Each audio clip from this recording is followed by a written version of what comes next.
Hello, checking. Hello, hello. Hello.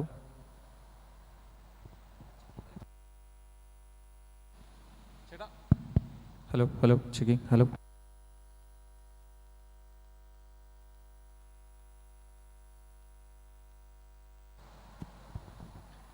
Ananthapuri Hindu മഹാസമ്മേളനത്തിൻ്റെ ഇന്നത്തെ ആദ്യത്തെ session നമ്മൾ ആരംഭിക്കുകയാണ്.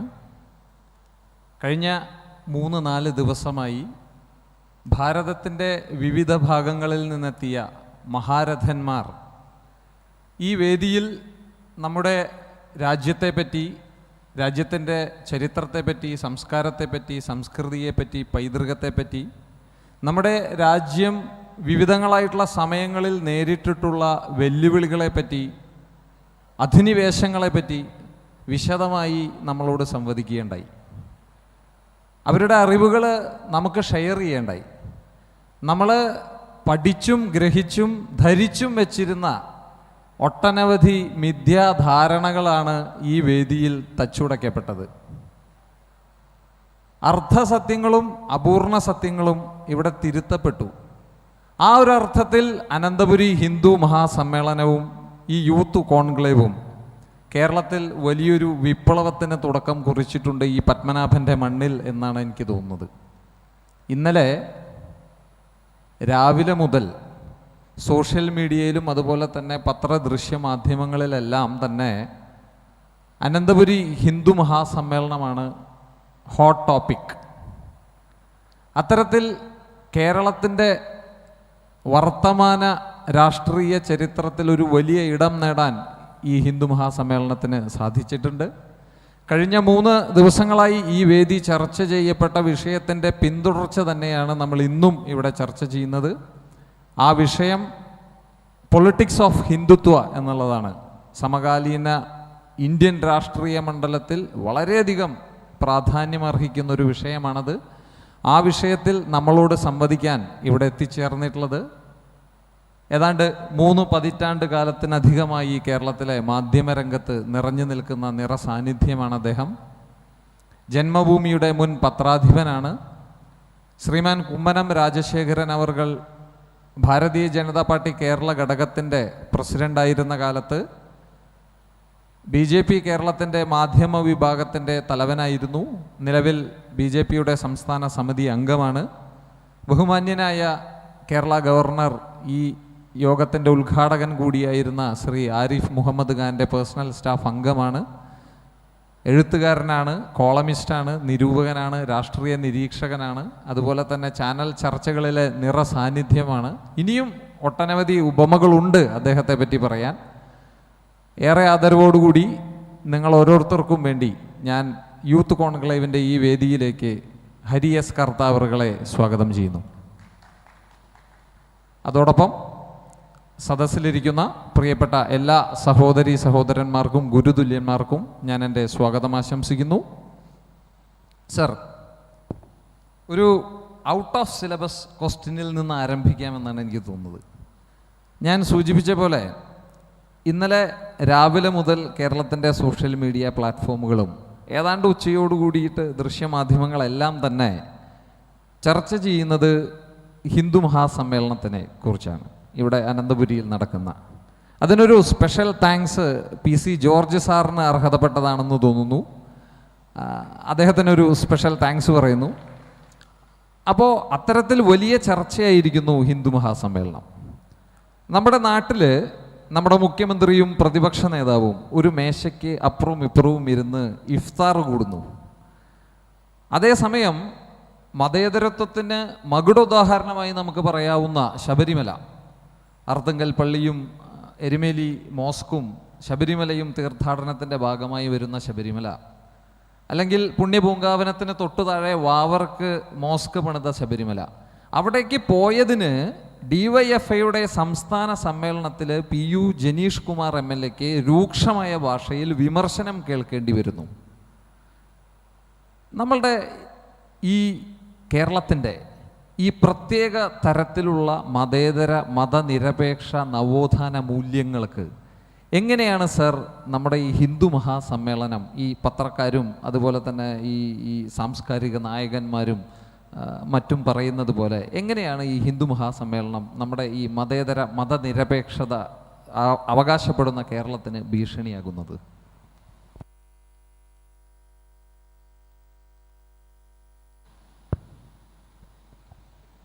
എല്ലാവർക്കും നമസ്കാരം. ഞാനും ഔട്ട് ഓഫ് സിലബസ് ആയിട്ട് തന്നെ സംസാരിച്ച് തുടങ്ങട്ടെ. സമയം വളരെ പരിമിതമാണ്. നമ്മൾ വൈകിയാണ് ആരംഭിക്കുന്നത്. ഞാൻ എൻ്റെ ആതിഥേയനോട് കഴിഞ്ഞ ദിവസം തന്നെ പറഞ്ഞു, 1 മണിക്കൂർ എന്നത് എനിക്ക് തന്നിരിക്കുന്ന വിഷയം അത് വിഷയം അവതരിപ്പിക്കാൻ പോലും ആ വിഷയത്തെക്കുറിച്ചൊരു തിരനോട്ടം നടത്തുവാൻ പോലും പര്യാപ്തമല്ല. പക്ഷേ ആ സാഹസത്തിന് ഞാൻ ഈ പരിമിതികൾക്കുള്ളിൽ നിന്ന് മുതിരുകയാണ് എന്ന്. അപ്പോൾ അതുകൊണ്ട് തന്നെ ഔട്ട് ഓഫ് സിലബസ് ആയിട്ടുള്ള ചോദ്യങ്ങളോട് പ്രതികരിക്കാൻ സമയപരിമിതി മൂലം ബുദ്ധിമുട്ടുണ്ട്. മറ്റൊന്ന്, ഞാനൊരു BJP നേതാവ് എന്നുള്ള രീതിയിലാണ് ഇവിടെ എന്നെ പരിചയപ്പെടുത്തിയത്, അവതരിപ്പിച്ചത്. ഭാരതീയ ജനതാ പാർട്ടിയുടെ പ്രാഥമിക അംഗത്വം പോലും ഇല്ലാത്തൊരു വ്യക്തിയാണ് ഞാൻ. അത് അടുത്ത കാലത്ത് ഞാനൊരു മാധ്യമപ്രവർത്തകനാണ്. എൻ്റെ തന്നെ സഹപ്രവർത്തകർ, മാന്യ സഹജീവികൾ എനിക്ക് ചാർത്തിത്തന്ന ഒരു പട്ടമാണ് ഈ BJP നേതാവ്, BJPയുടെ സംസ്ഥാന നേതാവ് എന്നൊക്കെ ഉള്ളത്. അദ്ദേഹവും ഇവിടെ ചില അർത്ഥസത്യങ്ങൾ പറഞ്ഞു. അദ്ദേഹം പറഞ്ഞല്ലോ, ഇപ്പോൾ പൊതുവെ അർത്ഥസത്യങ്ങളും അപൂർണ സത്യങ്ങളുമാണ് അടക്കി വാഴുന്നത് എന്ന്. അങ്ങ് പറഞ്ഞതും ഒരു അർത്ഥസത്യമാണ്, അല്ലെങ്കിൽ ഒരു അപൂർണ സത്യമാണ്. കാരണം ഞാൻ മാധ്യമപ്രവർത്തനം തുടങ്ങിയിട്ട് 30 അല്ല 4 പതിറ്റാണ്ടുകൾ പിന്നിടുന്നു. ഏതാണ്ട് 42 വർഷമായി ഞാൻ മാധ്യമരംഗത്ത് പ്രവർത്തിക്കുന്ന ഒരാളാണ്. വിവിധ പ്രസ്ഥാനങ്ങളിൽ, വിവിധ മാധ്യമ സ്ഥാപനങ്ങളിൽ. ജന്മഭൂമി മാത്രമല്ല എൻ്റെ പ്രവർത്തന മേഖല. Economic Times, Financial Express, Indian Express, Reuters, Gulf News, All India Radio, Amrita TV, അങ്ങനെ വിവിധ മാധ്യമ സ്ഥാപനങ്ങളിൽ പണിയെടുത്ത എന്നെ ബോധപൂർവം ബ്രാൻഡ് ചെയ്യാനായിട്ടൊരു ശ്രമത്തിൻ്റെ ഭാഗമായിട്ടാണ് ജന്മഭൂമിയുടെ പത്രാധിപർ എന്നുള്ള രീതിയിൽ മാധ്യമങ്ങൾ അടുത്ത കാലത്ത് അവതരിപ്പിച്ചത്. അവരെ സംബന്ധിച്ചോളം എന്നെ ഒരു BJP നേതാവായി ചിത്രീകരിക്കുക എന്നുള്ളതായിരുന്നു അവരുടെ ആവശ്യം.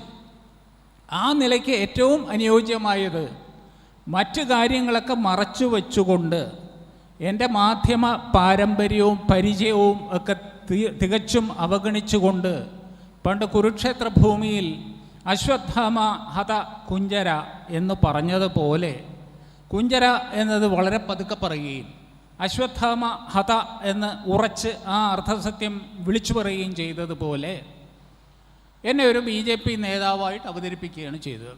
ഞാനിവിടെ പറഞ്ഞല്ലോ, ഞാൻ BJPക്ക് not even a primary member of Bharatiya Janata party. ഞാനൊരു രാഷ്ട്രീയക്കാരനല്ല, ഒരു രാഷ്ട്രീയ പാർട്ടിയിലും എനിക്ക് അംഗത്വമില്ല. പക്ഷേ അതേ അവസരത്തിൽ BJP എന്ന രാഷ്ട്രീയ പ്രസ്ഥാനം പ്രതിദാനം ചെയ്യുന്നു എന്ന് അവകാശപ്പെടുന്ന പ്രത്യയശാസ്ത്രത്തോട്, ദർശനത്തോട്, അതിൻ്റെ മാതൃപ്രസ്ഥാനത്തോട് അങ്ങേയറ്റം പ്രതിബദ്ധത പുലർത്തുകയും അതിനുവേണ്ടി വലിയ വില തൊഴിൽ രംഗത്തും പൊതുരംഗത്തും വിദ്യാർത്ഥി ജീവിതകാലത്തും ഒക്കെ കൊടുത്തിട്ടുള്ളൊരു വ്യക്തിയാണ്. അത് ഞാൻ ഒരിക്കലും തള്ളിക്കളയുന്നില്ല. അപ്പോൾ ആ രീതിയിൽ ഒരു ഹിന്ദുത്വ ആഭിമുഖ്യമുള്ള ഒരു മാധ്യമപ്രവർത്തകൻ എന്നുള്ള നിലയിലാണ് ഞാൻ ഈ ഹിന്ദു സമ്മേളനത്തിൽ പങ്കെടുക്കുന്നത്. ഇവിടെ PC ജോർജിൻ്റെ പരാമർശത്തെക്കുറിച്ച് പറയുകയുണ്ടായി. PC ജോർജിനെക്കുറിച്ച് എനിക്ക് വ്യക്തിപരമായി വലിയ ബഹുമാനമൊന്നുമുള്ള ആളല്ല. PC ജോർജ് പറഞ്ഞ കാര്യങ്ങളോട് ഞാൻ വിയോജിക്കുന്നുമില്ല. പക്ഷെ PC ജോർജ് എന്ന വ്യക്തി, നമ്മളൊക്കെ ഹിന്ദുക്കളാണെന്ന് അഭിമാനിക്കുന്നവരാണല്ലോ, ആ വ്യക്തി അദ്ദേഹത്തിൻ്റെ മകൻ്റെ കല്യാണം വന്നപ്പോൾ ഈ പറയുന്ന ഹിന്ദുത്വ അവബോധവും ഒക്കെ മറന്നൊരു വ്യക്തിയാണ്. അതുകൊണ്ട് അതിലേക്ക് ഞാൻ കൂടുതൽ പോകുന്നില്ല. ഒരു പക്ഷേ രാഷ്ട്രീയ കാരണങ്ങളാൽ, രാഷ്ട്രീയ സമ്മർദ്ദങ്ങളാൽ, രാഷ്ട്രീയ സാഹചര്യങ്ങളാൽ അദ്ദേഹം ഇന്ന് തീർച്ചയായിട്ടും ഹിന്ദുത്വത്തെ ഉയർത്തിപ്പിടിക്കുവാൻ തയ്യാറെടുക്കുന്നു. അത് സ്വാഗതാർഹമാണ്, പ്രോത്സാഹിപ്പിക്കേണ്ടതാണ്, സംശയമൊന്നുമില്ല. പക്ഷേ എൻ്റെ സമയം, എൻ്റെ ഈ വേദി PC ജോർജിനെ കുറിച്ച് വിമർശിച്ചോ അല്ലെങ്കിൽ അനുകൂലിച്ചോ പാഴാക്കാൻ ഞാൻ ഉദ്ദേശിക്കുന്നില്ല. എനിക്ക് തന്നിരിക്കുന്ന വിഷയം ഞാൻ പറഞ്ഞതുപോലെ വളരെ അഗാധമായൊരു വിഷയമാണ്. ഹിന്ദുത്വ രാഷ്ട്രീയം അല്ലെങ്കിൽ ഹിന്ദുത്വത്തിൻ്റെ രാഷ്ട്രീയം എന്ന് പറയുമ്പോൾ പലപ്പോഴും വളരെയേറെ തെറ്റിദ്ധരിക്കപ്പെട്ടിട്ടുള്ള ഒരു പദമാണ് ഹിന്ദുത്വം എന്നുള്ളത്. നമുക്കൊക്കെ തന്നെ ഹിന്ദുത്വം എന്താണ് എന്നുള്ളതിനെക്കുറിച്ച് വ്യക്തമായൊരു കാഴ്ചപ്പാടില്ല. എന്താണ് ഹിന്ദുത്വം എന്ന് ചോദിച്ചു കഴിഞ്ഞാൽ ഒറ്റവാചകത്തിൽ അല്ലെങ്കിൽ ഒരു പാരഗ്രാഫിൽ അല്ലെങ്കിൽ ഒരു പേജിൽ എന്താണ് ഹിന്ദുത്വം എന്ന് വിശദീകരിക്കാൻ നമുക്കാവില്ല. കാരണം അത് അത്രത്തോളം സങ്കീർണമാണ്, അത്രത്തോളം ദുരൂഹമാണ്, അതിന് പല അർത്ഥ തലങ്ങളുള്ളതാണ്. നാം ഇവിടെ ചർച്ച ചെയ്യുന്നത് ഹിന്ദുത്വത്തിൻ്റെ രാഷ്ട്രീയമാണ്, ഹിന്ദുത്വ രാഷ്ട്രീയം. ഈ ഹിന്ദുത്വ രാഷ്ട്രീയം എന്ന് പറയുമ്പോൾ തീർച്ചയായിട്ടും അതിനെ ഒരു പ്രത്യയശാസ്ത്രമായിട്ടാണ് ഇക്കാലത്ത് വിലയിരുത്തപ്പെടുത്തുന്നത്. കാരണം നമുക്കറിയാം, ഇന്ത്യയിൽ പ്രത്യേകിച്ചും നരേന്ദ്രമോദി അധികാരത്തിൽ വന്നതിന് ശേഷം ഏറ്റവും കൂടുതൽ ചർച്ച ചെയ്യപ്പെടുന്ന ഒരു വിഷയമാണ് ഹിന്ദുത്വം. അത് ഹിന്ദുത്വം ഒരു രാഷ്ട്രീയ പ്രത്യയശാസ്ത്രമാണ് എന്നുള്ള ധാരണയുടെ അല്ലെങ്കിൽ തെറ്റിദ്ധാരണയുടെ അടിസ്ഥാനത്തിലാണ്. ഒരു പ്രത്യയശാസ്ത്രം എന്ന് പറയുമ്പോൾ ഇംഗ്ലീഷിൽ സാധാരണ പറയും ഐഡിയോളജി. ഈ ഐഡിയോളജി എന്ന വാക്കിൻ്റെ മൊഴിമാറ്റമാണ്, മലയാള പരിഭാഷയാണ് പ്രത്യയശാസ്ത്രം എന്നുള്ളത്. ഭാരതത്തെ സംബന്ധിച്ചോളം പ്രത്യയശാസ്ത്രം എന്ന പദം അപരിചിതമാണ്. Ideology is Greek and Latin or rather alien to India and Indianness or Indian culture. നമുക്ക് പ്രത്യയശാസ്ത്രങ്ങളുണ്ടായിരുന്നില്ല. നമുക്കുണ്ടായിരുന്നതും ഇപ്പോഴുള്ളതും ദർശനങ്ങളാണ്.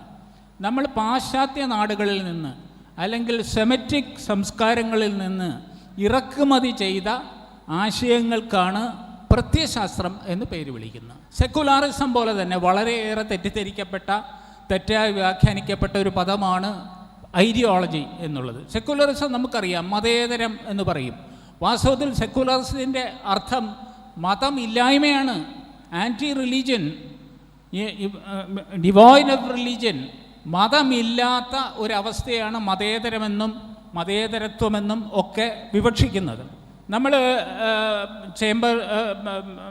ഡിക്ഷണറികൾ പരിശോധിച്ച്, ഓക്സ്ഫോർഡ് ഡിക്ഷണറിയോ അല്ലെങ്കിൽ ചേംബേഴ്സ് ഡിക്ഷണറിയോ ഒക്കെ പരിശോധിച്ചു കഴിഞ്ഞാൽ സെക്കുലാറിസത്തിൻ്റെ അർത്ഥം വളരെ വ്യക്തമാണ്. It is devoid of religion. മതമില്ലാത്തതെന്തോ അത് മതേതരം.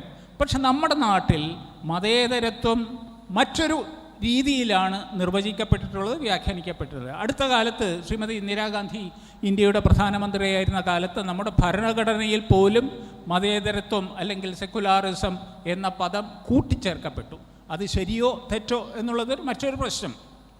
പഞ്ചസാരയെടുക്കെ പുറത്ത് പഞ്ചസാര എന്ന് എഴുതി വെക്കുന്നത് പോലെ ഉറുമ്പുകളെ അകറ്റാൻ വേണ്ടി എന്നതുപോലെ മൗഢ്യമാണ് ഭരണഘടനയിൽ മതേതരത്വം അല്ലെങ്കിൽ മതേതര ജനാധിപത്യ സോഷ്യലിസ്റ്റ് റിപ്പബ്ലിക്ക് എന്ന് എഴുതി ചേർത്ത്. അതവിടെ നിൽക്കട്ടെ, അതല്ലല്ലോ നമ്മുടെ ചർച്ചാ വിഷയം.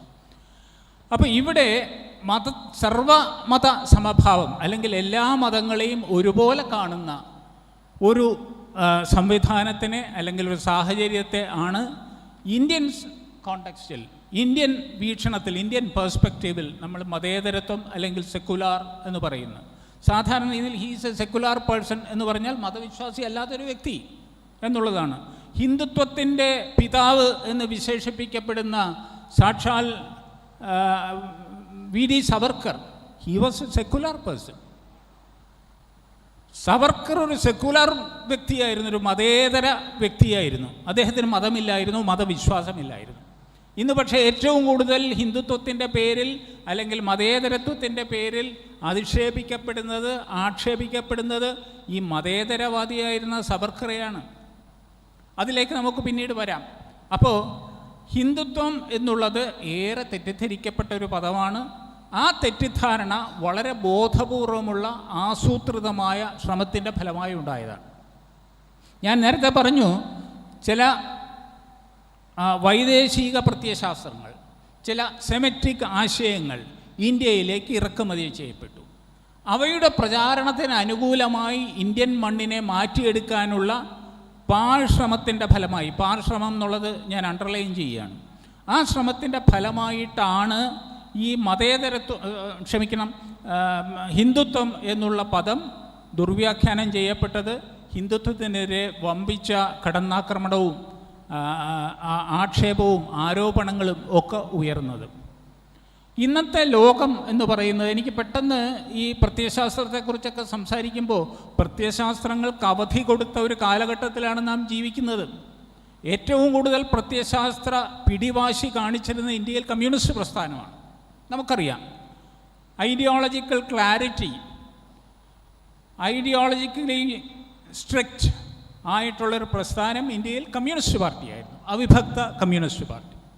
ആ കമ്മ്യൂണിസ്റ്റ് പാർട്ടി ഇന്ത്യയിൽ രൂപീകരിക്കപ്പെടുമ്പോൾ, അല്ലെങ്കിൽ ആഗോള കമ്മ്യൂണിസ്റ്റ് പ്രസ്ഥാനത്തിൻ്റെ ഇന്ത്യൻ ഘടകം രൂപീകരിക്കപ്പെടുമ്പോൾ, അത് ഇന്ത്യൻ കമ്മ്യൂണിസ്റ്റ് പാർട്ടി എന്ന് പേരിടണമോ കമ്മ്യൂണിസ്റ്റ് പാർട്ടി ഓഫ് ഇന്ത്യ എന്ന് പേരിടണമോ എന്നുള്ളതായിരുന്നു തർക്കം. വലിയ തർക്കമായിരുന്നു അത്. ആ തർക്കത്തിനെ തുടർന്ന് അന്ന് പോളിറ്റ് ബ്യൂറോ, കമ്മ്യൂണിസ്റ്റ് പാർട്ടിയുടെ അന്നത്തെ പോളിറ്റ് ബ്യൂറോയിൽ നിന്ന് ഇറങ്ങിപ്പോക്ക് വരെ ഉണ്ടായി. കാരണം ചിലരുടെ ആവശ്യം അതിന് ഇന്ത്യൻ കമ്മ്യൂണിസ്റ്റ് പാർട്ടി എന്ന് നാമകരണം ചെയ്യണം എന്നുള്ളതായിരുന്നു. പക്ഷേ ഇന്ത്യൻ കമ്മ്യൂണിസ്റ്റ് പാർട്ടി എന്ന് പറയുമ്പോൾ അതിനൊരു ദേശീയ സ്വഭാവം വരും. It is something Indian. അപ്പോൾ ഇന്ത്യൻനെസ്സിനെ അംഗീകരിക്കുന്ന, അല്ലെ ഇന്ത്യൻനെസ്സുമായി ബന്ധപ്പെട്ട ഒരു കമ്മ്യൂണിസ്റ്റ് പാർട്ടി, അങ്ങനെയുള്ള കമ്മ്യൂണിസ്റ്റ് പാർട്ടികൾ ലോകത്തുണ്ടായിട്ടുണ്ട്. യൂറോ കമ്മ്യൂണിസം, ഫ്രാൻസിലെ കമ്മ്യൂണിസ്റ്റ് പാർട്ടി, ഇറ്റലിയിലെ കമ്മ്യൂണിസ്റ്റ് പാർട്ടിയൊക്കെ അതാത് നാട്ടിലെ ദേശീയത, അതാത് മണ്ണിൻ്റെ സംസ്കാരം ഉൾക്കൊണ്ട് കമ്മ്യൂണിസം അപ്ലൈ ചെയ്ത കമ്മ്യൂണിസ്റ്റ് പാർട്ടികളാണ്, കമ്മ്യൂണിസ്റ്റ് പ്രസ്ഥാനങ്ങളാണ്. ചൈനയിൽ പോലും ചൈനയുടെ സംസ്കാരം അംഗീകരിച്ചുകൊണ്ടുള്ള കമ്മ്യൂണിസ്റ്റ് പാർട്ടിയാണ് മാവോ സേതുങ്ങിന് നേതൃത്വം നൽകിയത്, ഇന്ന് അധികാരത്തിലിരിക്കുന്നത്. പക്ഷേ ഇന്ത്യയെ സംബന്ധിച്ചോളം ഇന്ത്യൻ സംസ്കാരത്തോട് അല്ലെങ്കിൽ ഇന്ത്യൻ ആയ എന്തിനോടും മുഖം തിരിച്ചു നിൽക്കുന്ന ഒരു സമീപനമാണ് കമ്മ്യൂണിസ്റ്റ് പാർട്ടി എല്ലാ കാലത്തും സ്വീകരിച്ചിട്ടുള്ളത്. അതിൻ്റെ പുറത്താണ് ഇത് ഇന്ത്യൻ കമ്മ്യൂണിസ്റ്റ് പാർട്ടി എന്ന് പേരിടണമോ കമ്മ്യൂണിസ്റ്റ് പാർട്ടി ഓഫ് ഇന്ത്യ എന്ന് പേരിടണമോ എന്നുള്ള തർക്കം വന്നത്.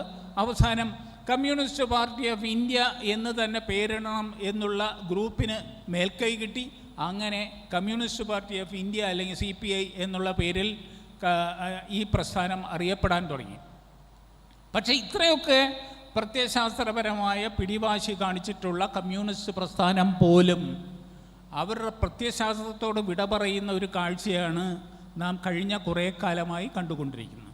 ഏറ്റവും ഒടുവിൽ നടന്ന കമ്മ്യൂണിസ്റ്റ് CPIMൻ്റെ കോൺഗ്രസ്, അടുത്ത കാലത്ത് കണ്ണൂർ നടന്ന ഏതാനും ആഴ്ചകൾക്ക് മുമ്പ് സമാപിച്ച കമ്മ്യൂണിസ്റ്റ് പാർട്ടി CPMൻ്റെ പാർട്ടി കോൺഗ്രസിൽ പോലും പ്രത്യയശാസ്ത്രത്തോട്, കമ്മ്യൂണിസ്റ്റ് പ്രത്യയശാസ്ത്രത്തോട് അല്ലെങ്കിൽ മാർക്സിസം ലെനിനിസത്തിനോട് വിട പറയുന്ന ഒരു കാഴ്ച, വലിയ വ്യതിയാനമാണ് ഉണ്ടായിരിക്കുന്നത്. പണ്ടൊക്കെ ഈ പ്രത്യയശാസ്ത്രപരമായ വ്യതിയാനത്തെക്കുറിച്ചൊക്കെ പാർട്ടി കോൺഗ്രസ്സുകളിലും പാർട്ടി പങ്ക്തികളിലും പാർട്ടി പ്രസിദ്ധീകരണങ്ങളിലും മാധ്യമങ്ങളിലും ഒക്കെ വലിയ ചർച്ച നടക്കുമായിരുന്നു.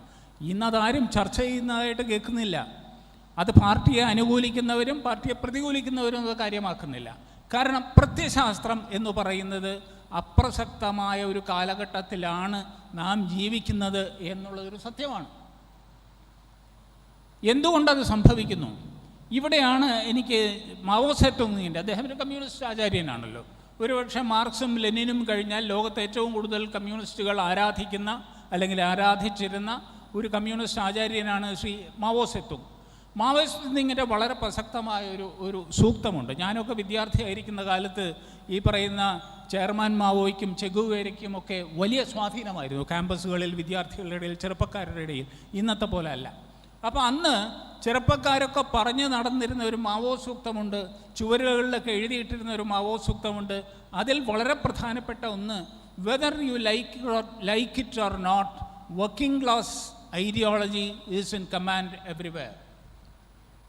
നിങ്ങൾക്ക് ഇഷ്ടപ്പെട്ടാലും ഇല്ലെങ്കിലും, നിങ്ങൾ അംഗീകരിച്ചാലും ഇല്ലെങ്കിലും, തൊഴിലാളി വർഗ പ്രത്യയശാസ്ത്രം എല്ലാ മേഖലകളിലും ആധിപത്യത്തിലാണ്, ഈസ് ഇൻ കമാൻഡ് എവരിവെയർ എന്നുള്ളതാണ്. അടുത്ത കാലത്ത് ബോംബെയിലൊരു അഡ്വർടൈസേഴ്സ് കോൺഫറൻസ് നടക്കുകയുണ്ട്, ഒരു ആഗോള പരസ്യ പ്രവർത്തകരുടെ സമ്മേളനം. പരസ്യദാതാക്കളുടെയും പരസ്യം സംവിധാനം ചെയ്യുന്നവരുടെയും പരസ്യം നൽകുന്ന ഏജൻസികളുടെയും ഒക്കെ തലപ്പത്തുള്ള അന്താരാഷ്ട്ര തലത്തിലുള്ള ഒരു സമ്മേളനമായിരുന്നു. ആ സമ്മേളനത്തിൽ ആമുഖ പ്രഭാഷണം നടത്തിയത് പീയൂഷ് പാണ്ഡെ എന്ന പരസ്യകലയുടെ ആചാര്യനാണ്. Piyush Pandey is known the guru of advertising. He gave the keynote address. അദ്ദേഹം അവിടെ അദ്ദേഹത്തിൻ്റെ ആമുഖ പ്രഭാഷണം ആരംഭിച്ചത് ഞാനിവിടെ ഉദ്ധരിച്ച മാവോ സൂക്തം ഉദ്ധരിച്ചുകൊണ്ടാണ്. അപ്പോൾ എല്ലാവരും വളരെ അത്ഭുതത്തോടു കൂടി കേട്ടിരുന്നു, ഇതെന്തുകൊണ്ടാണ് ഇദ്ദേഹം ഇങ്ങനെ മാവോയെ ഉദ്ധരിച്ചുകൊണ്ട് ഈ കച്ചവടത്തിൻ്റെ ഒരു അന്തരീക്ഷത്തിൽ സംസാരിക്കുന്നത് എന്ന് ചോദിക്കും. കാരണം പരസ്യം എന്ന് പറയുന്ന ലാഭമുണ്ടാക്കാൻ വേണ്ടിയിട്ടാണ്, സാധനങ്ങൾ വിറ്റഴിക്കാനുള്ളതാണ്. അവിടെ മാവോയുടെ തൊഴിലാളി വർഗ പ്രത്യയശാസ്ത്രത്തിനാണ് എല്ലാ മേഖലയിലും സ്വാധീനം എന്ന് ഇദ്ദേഹം പറയുന്നത് ഒരുപക്ഷെ അദ്ദേഹത്തിന് വേദി മറന്ന് സംസാരിക്കുകയാണോ സദസ്സ് മറന്ന് സംസാരിക്കുകയാണോ എന്ന് പോലും സംശയിച്ചു പോയി. അങ്ങനെ എല്ലാവരും അർത്ഥശബ്ദരായിരിക്കുന്ന അവസരത്തിൽ നിന്ന് അദ്ദേഹം പോസ് ഫോർ എ വൈൽ, അല്പനേരമൊന്നും അദ്ദേഹം നിശബ്ദായതിനു ശേഷം, today I stand before you to amend chairman Mao's maxim, Mao സൂക്തം ഭേദഗതി ചെയ്യാനാണ് ഞാനിന്ന് നിങ്ങളുടെ മുമ്പിൽ നിൽക്കുന്നത്. എനിക്ക് മാവോ സൂക്തത്തിൻ്റെ ഒരു ഭേദഗതിയുണ്ട്. അതെന്താണെന്ന് അദ്ദേഹം പറഞ്ഞു. I correct, I amend Mao's maxim in the following way. എന്താണത്? Whether you like it or not, market forces are in command everywhere. നിങ്ങൾക്ക് ഇഷ്ടപ്പെട്ടാലും ഇല്ലെങ്കിലും കമ്പോള ശക്തികൾ, കച്ചവട ശക്തികൾ ആണ് ഇന്ന് എല്ലാ മേഖലകളിലും ആധിപത്യം ചെലുത്തുന്നത്, including People's Republic of China. മാവോസത്തിന് രൂപം നൽകിയ ചൈനീസ് ജനകീയ റിപ്പബ്ലിക്കിൽ പോലും കമ്പോള ശക്തികൾ ആധിപത്യം ചെലുത്തുന്ന ഒരു സാഹചര്യത്തിലാണ് നിൽക്കുന്നത്. ഇവിടെ നമ്മൾ ഹിന്ദുത്വ പ്രത്യയശാസ്ത്രത്തെക്കുറിച്ച്, അല്ലെങ്കിൽ ഹിന്ദുത്വ പ്രത്യയശാസ്ത്രം എന്ന് വിളിക്കുന്നത് വാസ്തവത്തിൽ എനിക്കിഷ്ടമല്ല, അതൊരു ദർശനം എന്ന് വിളിക്കുന്നതായിരിക്കും ശരി. കാരണം പ്രത്യയശാസ്ത്രത്തിന് അതിൻ്റേതായ പരിമിതികളുണ്ട്. പ്രത്യയശാസ്ത്രം പ്രയോഗതലത്തിൽ വരുമ്പോൾ പാളിപ്പോകുന്നത് നമ്മൾ കണ്ടതാണ്. നേരത്തെ പറഞ്ഞല്ലോ, നല്ല ലക്ഷണമൊത്ത പ്രത്യയശാസ്ത്രമാണ് മാർക്സിസം ലെനിനിസം. പക്ഷേ അത് റഷ്യയിൽ പരാജയപ്പെട്ടു, ഈസ്റ്റ് യൂറോപ്യൻ രാജ്യങ്ങളിൽ പരാജയപ്പെട്ടു, ക്യൂബയിൽ പോലും പരാജയപ്പെട്ടു, ചൈനയിൽ അനുദിനം പരാജയപ്പെട്ടുകൊണ്ടിരിക്കുന്നു. അതുകൊണ്ട് നമുക്ക് ഹിന്ദുത്വത്തെ ഒരു പ്രത്യയശാസ്ത്രം എന്നതിലുപരി ഒരു ദർശനം എന്ന് വിശേഷിപ്പിക്കാം, ദർശനം എന്ന് വിളിക്കാം. അതായിരിക്കും കൂടുതൽ ഭാരതീയം എന്ന് കരുതുന്നു. അതുകൊണ്ട് ഹിന്ദുത്വ ദർശനത്തെക്കുറിച്ച് സംസാരിക്കുമ്പോൾ നാം ഈ അന്തരീക്ഷത്തെക്കുറിച്ച് ബോധവാന്മാരാകണം. ഈ പീയൂഷ് പാണ്ഡെ പറഞ്ഞ കച്ചവട ശക്തികൾ ആധിപത്യം പുലർത്തുന്ന ഒരു കാലഘട്ടത്തിലാണ് നമ്മൾ ഹിന്ദുത്വ പ്രത്യയശാസ്ത്രത്തെക്കുറിച്ച് സംസാരിക്കുന്നത്. അപ്പോൾ എത്രമാത്രം പ്രസക്തിയുണ്ട് എന്ന് ചോദിച്ചാൽ അതുകൊണ്ട് തന്നെയാണ് ഹിന്ദുത്വത്തെക്കുറിച്ചുള്ള ചർച്ചയ്ക്ക് പ്രസക്തി എന്ന് എനിക്ക് തോന്നുന്നു. കാരണം ഹിന്ദുത്വ പ്രത്യയശാസ്ത്രം അല്ലെങ്കിൽ ഹിന്ദുത്വ ദർശനം ഏറ്റവും അധികം തെറ്റിദ്ധരിക്കപ്പെടുകയും ഏറ്റവും അധികം ദുർവ്യാഖ്യാനിക്കപ്പെടുകയും ഏറ്റവും കൂടുതൽ ആരോപണ വിധേയവും ആക്ഷേപ വിധേയവുമാവുന്ന ഒരു സാഹചര്യത്തിലാണ് ഹിന്ദുത്വ ദർശനം ചർച്ച ചെയ്യപ്പെടേണ്ടത്. ഹിന്ദുത്വം ഞാൻ ആമുഖമായി പറഞ്ഞതുപോലെ തന്നെ അതിന് പ്രത്യയശാസ്ത്രപരമായ പരിമിതികളില്ല, പ്രത്യയശാസ്ത്രപരമായ അതിർവരമ്പുകളില്ല. അതിനൊരു ദൈവീക സ്വഭാവമുണ്ട്. ദൈവീക സ്വഭാവം എന്ന് പറഞ്ഞാൽ it is something divine. It is something divine and therefore it is something which cannot be defined.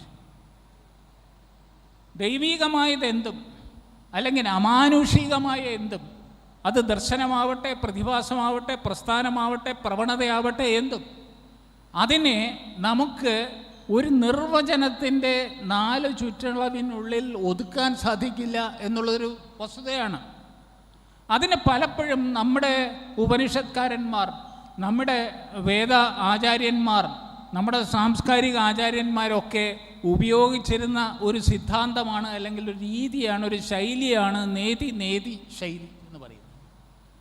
ഉപനിഷത്തുകളിലൊക്കെ നമുക്ക് കാണാം നേതി ന ഇതി, ഇതല്ല എന്നാണ് പറഞ്ഞു പോകുന്നത്. ഒരു ഗുരു ശിഷ്യനെ പഠിപ്പിക്കുന്നത് സത്യം എന്താണ് എന്നതാണ് ചോദ്യം. സത്യത്തെ നിർവചിക്കൂ എന്നാണ് ഗുരുവിനോട് ചോദിക്കുന്നത്. ഏറ്റവും ആത്യന്തികമായ ചോദ്യം, അതിന് കിട്ടേണ്ട ആത്യന്തികമായ ഉത്തരമാണ് എന്താണ് സത്യം എന്നുള്ളതിനെ സംബന്ധിച്ച്.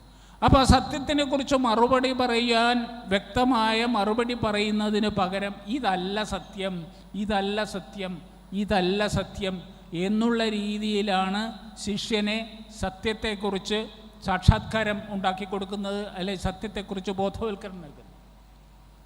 അപ്പോൾ ദൈവികമായ എന്തും ഹിന്ദുത്വം ദൈവികമായ ഒരു ദർശനമായിട്ട് ഞാൻ കാണുന്നു, അല്ലെങ്കിൽ ഭാരതം കാണുന്നു, ഹിന്ദുത്വം നിർവചിക്കാൻ ശ്രമിച്ചവർ കാണുന്നു. അവരൊക്കെ ഈ പറയുന്ന അതിൻ്റെ ഒരു അനിർവചനീയമായ അവസ്ഥ പലപ്പോഴും പ്രതിപാദിക്കുന്നുണ്ട്. ഒരുപക്ഷെ ആദ്യമായി ഹിന്ദുത്വത്തെ നിർവചിക്കാൻ ഒരു ദർശനം എന്നുള്ള രീതിയിൽ, അല്ലെങ്കിൽ ഒരു രാഷ്ട്രീയ പ്രമാണം എന്നുള്ള രീതിയിൽ ഒരു ജനതയുടെ കാഴ്ചപ്പാടിൽ അതിനെ അവതരിപ്പിക്കാൻ ശ്രമിച്ചത് വീര വിനായക ദാമോദര സവർക്കറാണ്. ഞാൻ നേരത്തെ പറഞ്ഞു ഹിന്ദുത്വത്തിൻ്റെ ആ പിതാവ് എന്നാണ് അദ്ദേഹത്തെ വിശേഷിപ്പിക്കപ്പെടുന്നത്. അദ്ദേഹത്തിന് ആ വിശേഷണം നൽകിയത് ഇന്ത്യക്കാരല്ല. ഹിന്ദുത്വത്തിൻ്റെ പിതാവ് എന്ന് വി ഡി സവർക്കറെ വിശേഷിപ്പിച്ചത് ലണ്ടൻ ടൈംസ് എന്ന പത്രമാണ്. അത് 1900 ആദ്യ ഭാഗത്താണ്, ഏതാണ്ട് 1906 സവർക്കർ തൻ്റെ ഹിന്ദുത്വത്തെക്കുറിച്ചുള്ള നിർവചനത്തിനുള്ള ശ്രമം ആരംഭിക്കുന്നത്. ഏതാണ്ട് 1910 ആയപ്പോൾ അദ്ദേഹത്തിൻ്റെ ശ്രമം പൂർത്തിയാക്കിയതിന് ശേഷം ആരാണ് ഹിന്ദുത്വം എന്താണ് എന്ന് സംബന്ധിച്ച് ഒരു ലഘുലേഖ, അതിനൊരു ചെറിയ പുസ്തകമായി ലഭ്യമാണത്. അത് 1910 പുറത്തു വരുന്നത്. അപ്പോൾ ഏതാണ്ട് 200 വർഷങ്ങൾക്കപ്പുറം, 200 വർഷങ്ങൾക്ക് മുമ്പ് ആണ് ഹിന്ദുത്വത്തിനെക്കുറിച്ച് ഒരു വ്യക്തമായ ശക്തമായ നിർവചനത്തിന് ഒരു അന്നത്തെ രാഷ്ട്രീയ നേതാവ് ശ്രമിക്കുന്നു. സവർക്കർ നമുക്കറിയാം, അദ്ദേഹം രാഷ്ട്രീയ രംഗത്ത് സജീവമായിരുന്നു. രാഷ്ട്രീയം എന്ന് പറയുമ്പോൾ ഇടുങ്ങിയ അർത്ഥത്തിലുള്ള കക്ഷി രാഷ്ട്രീയത്തിൻ്റെ കാഴ്ചപ്പാടിലാണ് നാമൊക്കെ രാഷ്ട്രീയത്തെ വിലയിരുത്തുന്നത്. അയാളൊരു രാഷ്ട്രീയക്കാരനാണ്, ഈസ് എ പൊളിറ്റീഷ്യൻ. ആ അർത്ഥത്തിലല്ല, പൊളിറ്റിക്സ് എന്ന വളരെ വിശാലമായ അർത്ഥത്തിൽ രാജനൈതിക മേഖല, അല്ലെ രാജനൈതിക രംഗം, രാജനൈതികത്വം എന്നുള്ള രീതിയിലാണ് രാഷ്ട്രീയം ഇവിടെയും ചർച്ച ചെയ്യപ്പെടുന്നത്. അന്ന് സവർക്കറും ആ രീതിയിലുള്ള ഒരു വക്താവോ നേതാവോ ഒക്കെ ആയിരുന്നു രാജനൈതികതയുടെ. അപ്പോൾ ഹിന്ദുത്വത്തിൻ്റെ രാജനൈതികത, യു ക്യാൻ ഇൻ്റർവിൻ കേട്ടോ, ഞാനിങ്ങനെ സംസാരിച്ചുകൊണ്ടിരിക്കും. അല്ല സാർ, ഇപ്പോൾ സാറ് പറഞ്ഞു വന്നുകൊണ്ടിരുന്നിരുന്നത് ഇപ്പോൾ 1906 സവർക്കർ ആദ്യമായിട്ട് ഈ ഹിന്ദുത്വം എന്ന ആശയവുമായിട്ട് മുന്നിലോട്ട് വരുന്നത്. പിന്നീട് 10 അതിനുശേഷം 19 ഖിലാഫത്ത് പ്രസ്ഥാനത്തിന് ശേഷം വരുന്ന കാലഘട്ടത്തിൽ 23 അദ്ദേഹം ഹിന്ദുത്വം ഒരു പൊളിറ്റിക്കൽ ഐഡിയോളജി ആയിട്ട് അവതരിപ്പിക്കുന്നത്. ഇപ്പോൾ സാറ് നേരത്തെ സൂചിപ്പിച്ചു പോയതിൻ്റെ ഇടയിൽ നിന്ന് തന്നെ നമുക്ക് വായിച്ചെടുക്കാൻ സാധിക്കും. ഇത് വളരെയധികം കൺഫ്യൂസിങ് ആയിട്ടുള്ളൊരു ടോപ്പിക്കാണ്. പലപ്പോഴും ഹിന്ദുത്വം, ഹിന്ദുയിസം ഈ മൂന്നും ഒരു കോണ്ടെക്സ്റ്റിലാണ് അവതരിപ്പിക്കപ്പെടുന്നത്. എന്നാൽ ഇത് മൂന്നും ഒന്നല്ല, ഒരിക്കലും ഒന്നായി ചേരാൻ സാധ്യതയില്ലാത്ത 3 പദങ്ങളാണ്, 3 അർത്ഥതലങ്ങളാണ് ഇതിനുള്ളത്. എന്നാൽ നമ്മുടെ രാജ്യത്ത് ഇപ്പോൾ സാറ് തന്നെ സൂചിപ്പിച്ച കണക്കനുസരിച്ച് 100 കൊല്ലത്തിനിപ്പുറവും ഈ ഹിന്ദുവും ഹിന്ദുയിസവും ഹിന്ദുത്വവും 200 കൊല്ലങ്ങൾക്ക് ശേഷം, സോറി സാർ, 200 കൊല്ലങ്ങൾക്ക് ശേഷം, 200 കൊല്ലങ്ങൾ, 1923, സോറി 100 കൊല്ലം, 100 years, 100 വർഷത്തിനിപ്പുറവും ഈ 3 പദവും തമ്മിലുള്ള ആ ഒരു വ്യത്യാസം നമുക്ക് കൃത്യമായിട്ട് മനസ്സിലാക്കാൻ സാധിച്ചിട്ടില്ല എന്നാണ് എനിക്ക് തോന്നുന്നത്. അത് ഒന്ന് സാറിന് നമുക്ക്. തീർച്ചയായിട്ടും ഈ പറഞ്ഞതുപോലെ ഹിന്ദുത്വം എന്നുള്ള പദം പലപ്പോഴും ഹിന്ദുയിസമായി തെറ്റിദ്ധരിക്കപ്പെടാറുണ്ട്. ഹിന്ദുയിസം അല്ലെങ്കിൽ ഹിന്ദു മതം, ഹിന്ദുയിസം എന്ന് പറയുമ്പോൾ അത് കുറേ ആചാരാനുഷ്ഠാനങ്ങളുടെ, ആരാധനാക്രമങ്ങളുടെ, കുറേ വിശ്വാസങ്ങളുടെ ഒക്കെ അടിസ്ഥാനത്തിലാണ് ഹിന്ദു മതം എന്ന് നമ്മൾ വിവക്ഷിക്കുന്നത്. ഹിന്ദുത്വം ഹിന്ദു മതമേ അല്ല. ഞാൻ നേരത്തെ പറഞ്ഞു സവർക്കർ ഒരു ഹിന്ദു മതവിശ്വാസിയായിരുന്നില്ല. നമ്മൾ ഇന്ന് കാണുന്ന രീതിയിലുള്ള ഒരു മതവിശ്വാസി, അതിൻ്റെ സങ്കുചിതമായ അർത്ഥത്തിൽ അദ്ദേഹത്തെ തന്നെ വിശേഷിപ്പിക്കുന്നത് ഒരു നിരീശ്വരവാദി. അദ്ദേഹം നിരീശ്വരവാദിയായിരുന്നു. അദ്ദേഹം ഒരു നിരീശ്വരവാദിയായിരുന്നു. അദ്ദേഹം ഒരു മതേതരവാദിയായിരുന്നു. ശരിയായ അർത്ഥത്തിൽ ഒരു മതേതരവാദിയായിരുന്നു. പല ഹിന്ദു ആചാരങ്ങളോടും അദ്ദേഹത്തിന് ശക്തമായ എതിർപ്പുണ്ടായിരുന്നു. ഉദാഹരണത്തിന് ഗോവധം നിരോധിക്കണം എന്ന് വിശ്വസിച്ചിരുന്ന, ആവശ്യപ്പെട്ടിരുന്ന ഒരു വ്യക്തിയാണ് സവർക്കർ. ഇന്ന് ഹിന്ദുമത വിശ്വാസികൾക്ക്, അല്ലെങ്കിൽ ഇന്ന് ഹിന്ദുത്വ ആഭിമുഖ്യം പുലർത്തുന്നവർക്ക്, പ്രകടിപ്പിക്കുന്നവർക്ക് ഒട്ടും യോജിക്കാൻ പറ്റുന്ന ഒന്നല്ല ഗോവധ നിരോധനത്തിനെ അനുകൂലിക്കുക എന്നുള്ളത്. ഗോവധ നിരോധനം നമ്മുടെ ഭരണഘടനയുടെ തന്നെ ഡയറക്റ്റീവ് പ്രിൻസിപ്പിൾസിൽ ഉൾപ്പെടുത്തിയിരിക്കുകയാണ്. മഹാത്മാഗാന്ധിയെ പോലെ ഒരു വ്യക്തിയുടെ താല്പര്യപ്രകാരമാണ് ഗോവധ നിരോധനം ഭരണഘടനയിൽ പോലും ഉൾപ്പെടുന്നത്. അപ്പോൾ അതുകൊണ്ട് സവർക്കർ എന്ന് പറയുന്നത് ഒരു കാലത്തൊരു മതവിശ്വാസിയായിരുന്നില്ല. ഒരു കാരണവശാലും ഒരു സാഹചര്യത്തിലും മതാധിഷ്ഠിതമായ ഒരു പ്രത്യയശാസ്ത്രത്തിനൊരു ദർശനത്തിന് അദ്ദേഹം കൂട്ടുനിൽക്കില്ല, അത് പ്രചരിപ്പിക്കില്ല, അംഗീകരിക്കില്ല. അപ്പോൾ അത്തരത്തിൽ ഒരു നിരീശ്വരവാദിയാൽ സൃഷ്ടിക്കപ്പെട്ട അല്ലെങ്കിൽ അദ്ദേഹത്തിൻ്റെ ദാർശനികമായ ചിന്താഗതിയിൽ നിന്ന് ഉത്ഭവിച്ച ഈ ഹിന്ദുത്വം പോലെയുള്ള ഒരു പ്രത്യയശാസ്ത്രത്തിന് അല്ലെങ്കിൽ സാറിൻ്റെ ഭാഷയിൽ പറയുകയാണെങ്കിൽ ദർശനത്തിന് എങ്ങനെയാണ് സർ ഈ ഒരു മതത്തിൻ്റെ ആചാരങ്ങൾക്ക് വേണ്ടി ഇവിടെ നമ്മുടെ സാംസ്കാരിക നായകന്മാരും രാഷ്ട്രീയക്കാരും ഒക്കെ പറയുന്നത് പോലെ ഈ രാഷ്ട്രീയത്തിന് വേണ്ടി അല്ലെങ്കിൽ മതത്തിന് വേണ്ടി എങ്ങനെ ഇതിന് നിലകൊള്ളാൻ സാധിക്കുന്നു?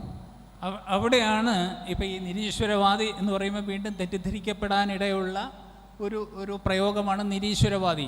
നമ്മുടെ സങ്കല്പത്തിലുള്ള ഒരു വ്യക്തിയുടെ രൂപവും ഭാവവും സ്വഭാവവും ഒക്കെ ഉള്ളൊരു ഈശ്വരനെ അദ്ദേഹം അംഗീകരിച്ചിരുന്നില്ല.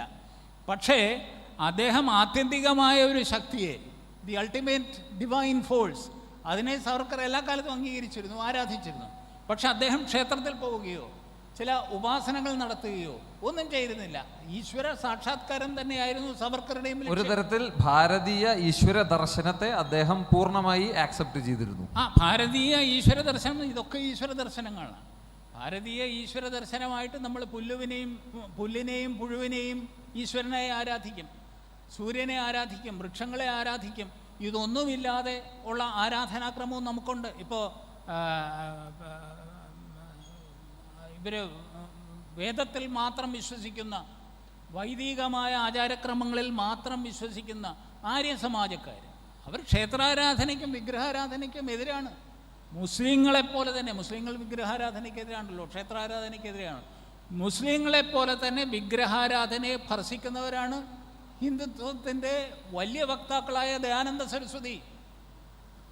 അതിനെ എതിർക്കുന്നവരാണ്. അതുകൊണ്ട് നമുക്ക് ആ ഒരു ഇടുങ്ങിയ അർത്ഥത്തിൽ സവർക്കറെ ഒരു നിരീശ്വരവാദിയായിരുന്നു എന്ന് മുദ്ര കുത്തുന്നത് എത്രത്തോളം ശരിയാവും എന്നുള്ള കാര്യത്തിൽ എനിക്ക് സംശയമുണ്ട്. പക്ഷെ അതേവശം തന്നെ ഇവിടെ പറഞ്ഞു, ഇന്നത്തെ കാലത്ത് ഈ പറയുന്ന നിരീശ്വരവാദിയാൽ രൂപീകരിക്കപ്പെട്ട നിരീശ്വരവാദിയാൽ രൂപം കൊടുത്ത ഭാവം കൊടുത്തതല്ല ഹിന്ദുത്വം. ഹിന്ദുത്വത്തിന് ഒരു നിർവചനം കൊടുക്കാൻ സവർക്കർ സാധിച്ചു, അല്ലെ സവർക്കർ ശ്രമിച്ചു. ഒരു ദർശനമായി അദ്ദേഹം അവതരിപ്പിച്ചു, അത്രയേ ഉള്ളൂ. ഈ ദർശനം സവർക്കർക്ക് മുമ്പേ ഉണ്ട്.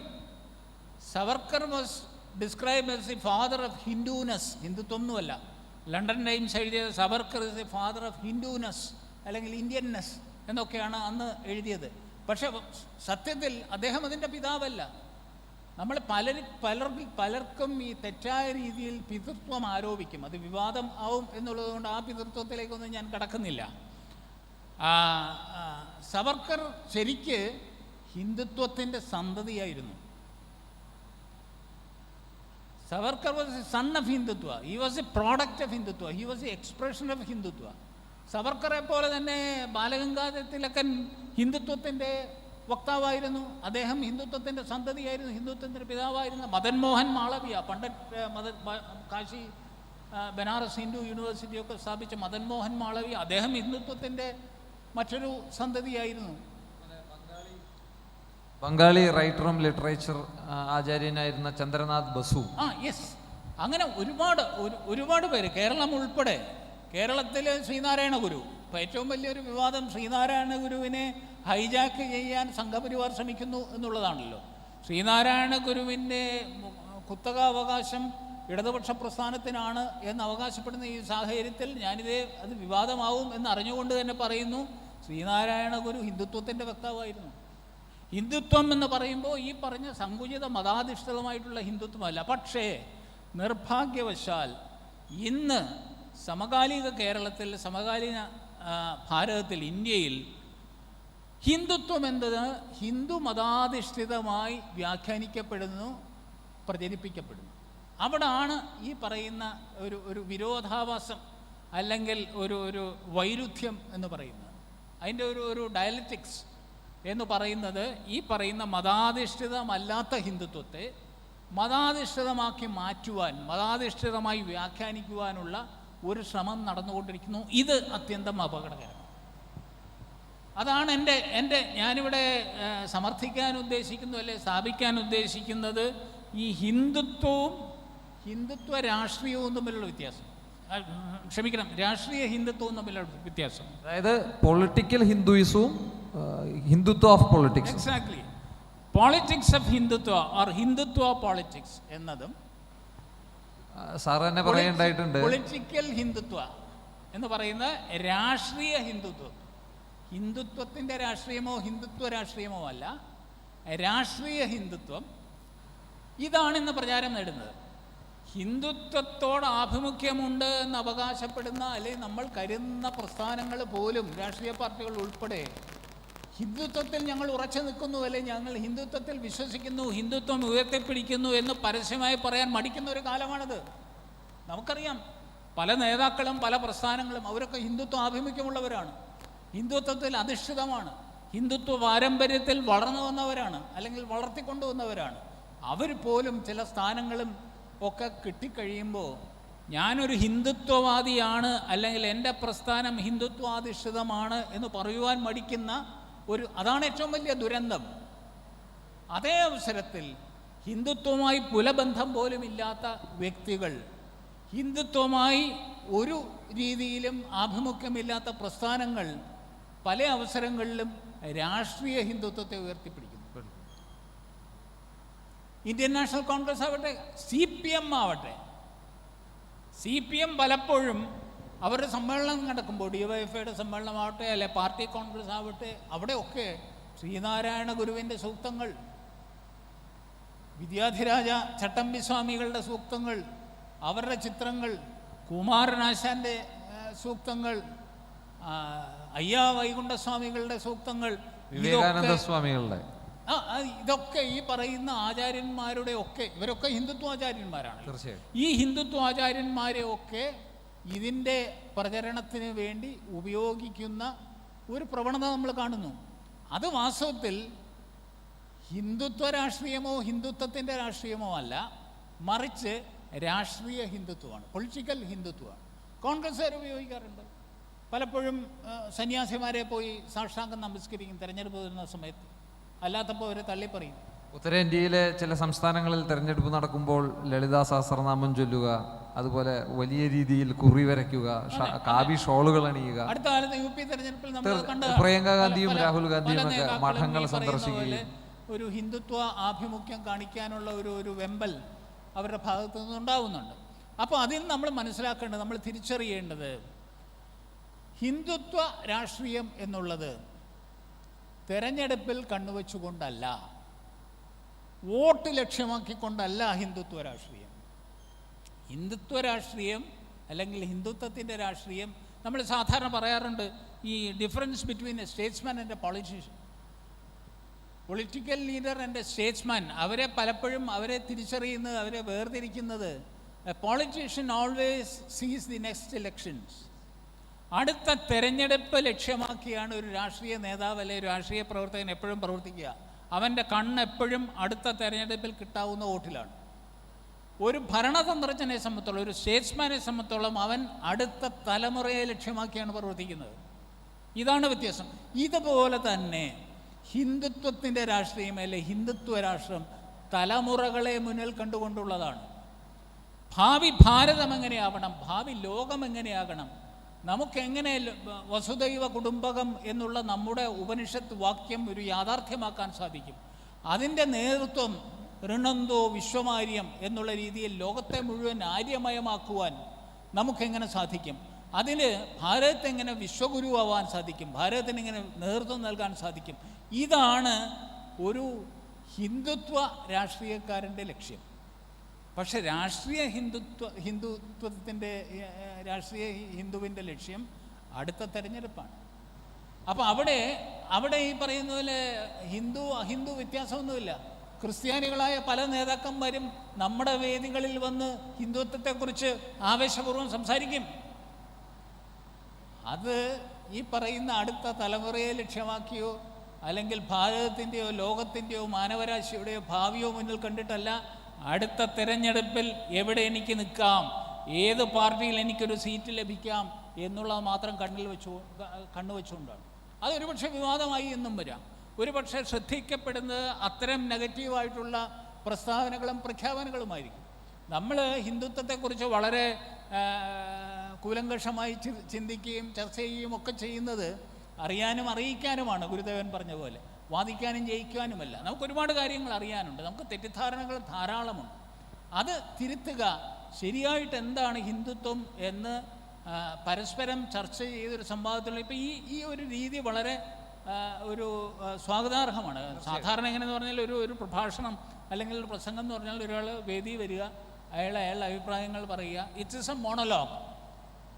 Monologue again is a Semitic concept.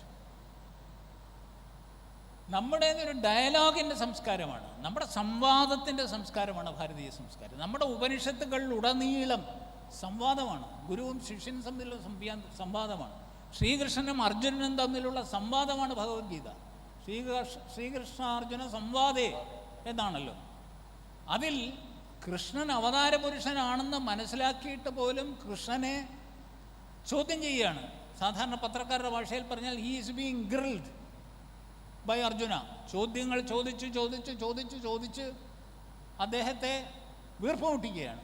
അദ്ദേഹം ഇതൊക്കെ പറഞ്ഞിട്ട് അവസാനം അർജുനോട് പറയുന്നു, ഞാനിതൊക്കെ പറഞ്ഞു, നിനക്ക് ബോധ്യമാകത്തോണ്ട് ഞാനെൻ്റെ വിശ്വരൂപം കാണിച്ചു. ഇതൊക്കെയാണെങ്കിലും പ്രിയപ്പെട്ട അർജുന, നിനക്കിതൊക്കെ ബൗദ്ധികമായി അനുഭവവേദ്യമാവുകയാണെങ്കിൽ മാത്രം അംഗീകരിക്കുക, അല്ലെങ്കിൽ തള്ളിക്കളയുക. ഇതാണ് നമ്മുടെ പൈതൃകം, ഇതാണ് നമ്മുടെ സംസ്കാരം. പക്ഷെ നമ്മൾ ഇന്ന് ഒരു മോണോലോഗിൻ്റെ സംസ്കാരത്തിലേക്ക് മാറിപ്പോകുന്നു. ഈ ഗിരിപ്രഭാഷണങ്ങളാണ് നമുക്കിപ്പോൾ കൂടുതൽ സ്വീകാര്യമായിട്ടും കൂടുതൽ പ്രചാരത്തിലുള്ളത്. അതിൽ നിന്നും വ്യത്യസ്തമായിട്ട് നമ്മുടേതായ ഒരു സംവാദത്തിൻ്റെ രീതി സ്വീകരിച്ചത് വളരെ സ്വാഗതാർഹമാണ്. പക്ഷേ ആ സംവാദത്തിൽ രണ്ട് വ്യക്തികൾ മാത്രമല്ല, സദസ്സിനും തീർച്ചയായിട്ടും സർ, നമ്മളുടെ ഈ ഒരു സെഷൻ കഴിഞ്ഞാൽ ഓഡിയൻസിന് ഞാൻ ആദ്യമേ പറഞ്ഞു, നമുക്കിങ്ങനെ ഈ ഒരു വേദി സദസ്സ് എന്നുള്ളൊരു വ്യത്യാസം വിടാൻ നമുക്ക് ഒരുമിച്ചിരിക്കാം, താഴെ ഇരിക്കാം. അപ്പോൾ പറഞ്ഞു ക്യാമറയൊക്കെ സെറ്റപ്പ് ചെയ്തിരിക്കുന്നത് ഈ രീതിയിലാണ്. സർ, 1923 വീര സവർക്കർ ഇത് ഒരു പൊളിറ്റിക്കൽ ഐഡിയോളജി ആയിട്ട് അവതരിപ്പിക്കുന്നു.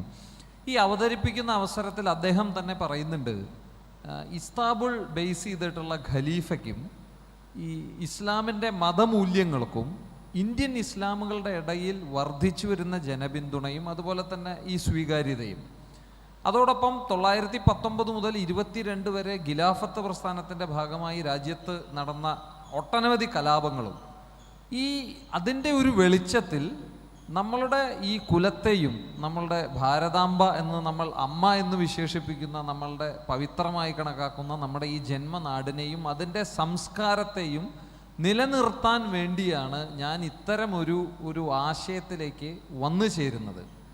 അദ്ദേഹം ഹിന്ദുക്കളെ അഡ്രസ്സ് ചെയ്തുകൊണ്ട് പറയുന്നുണ്ട്, ഒരിക്കലും ഹിന്ദുത്വം എന്ന് പറയുന്ന എൻ്റെ ഈ ആശയം ഭാരതത്തിലെയോ ലോകത്തിലെ എവിടത്തെയോ നോൺ ഹിന്ദുസിന് ഒരു വിരുദ്ധമായ ഒന്നല്ല, അല്ലെങ്കിൽ അവരെ ഇല്ലാതാക്കാനോ അവരെ നശിപ്പിക്കാനോ അവരുടെ ശക്തി ക്ഷയിപ്പിക്കാനോ വേണ്ടി ഉണ്ടാക്കിയതല്ല. ബട്ട് ഇതൊരു സർവൈവലിന് വേണ്ടിയിട്ടുള്ളതാണ്, ഒരു എക്സിസ്റ്റൻസിന് വേണ്ടിയിട്ട് ഉണ്ടാക്കിയിട്ടുള്ളതാണ്. ആ ഒരു അർത്ഥത്തിൽ വിവേകാനന്ദ സ്വാമി പറഞ്ഞ പോലെ, ഷിക്കാഗോയിലെ മതസമ്മേളനത്തിൽ പറഞ്ഞ പോലെ, I am coming from a land or a nation which taught the world both acceptance, universal acceptance and tolerance. ആ ഒരു ആശയം തന്നെയല്ലേ സത്യത്തിൽ ഈ ഹിന്ദുത്വം എന്ന് പറയുന്ന അദ്ദേഹം സാറ് നേരത്തെ സൂചിപ്പിച്ച പോലെ ഈ ഒരു ദർശനത്തിലൂടെ നമ്മളോട് സംവദിക്കാൻ ശ്രമിക്കുന്നത്? തീർച്ചയായിട്ടും. കാരണം എന്ന് പറഞ്ഞാൽ നേരത്തെ പറഞ്ഞ പോലെ നമുക്ക് ഈ ഇംഗ്ലീഷ് വിദ്യാഭ്യാസത്തിൻ്റെയും ഇംഗ്ലീഷിൻ്റെയും സ്വാധീനം കാരണം നമുക്ക് പല ആശയങ്ങളും തെറ്റായ രീതിയിലാണ് നമ്മൾ ഉൾക്കൊള്ളുന്നത്, മനസ്സിലാക്കുന്നത്. ഇപ്പോൾ ഈ സെക്കുലാറിസത്തിൻ്റെ കാര്യം പറഞ്ഞതുപോലെ തന്നെ, അല്ലെങ്കിൽ ഐഡിയോളജിയുടെ കാര്യം പറഞ്ഞതുപോലെ തന്നെ, ഈ പറയുന്ന ടോളറൻസ് നമ്മൾ വളരെ വ്യാപകമായി ഉപയോഗിക്കുന്നതാണ്. You should be religiously tolerant.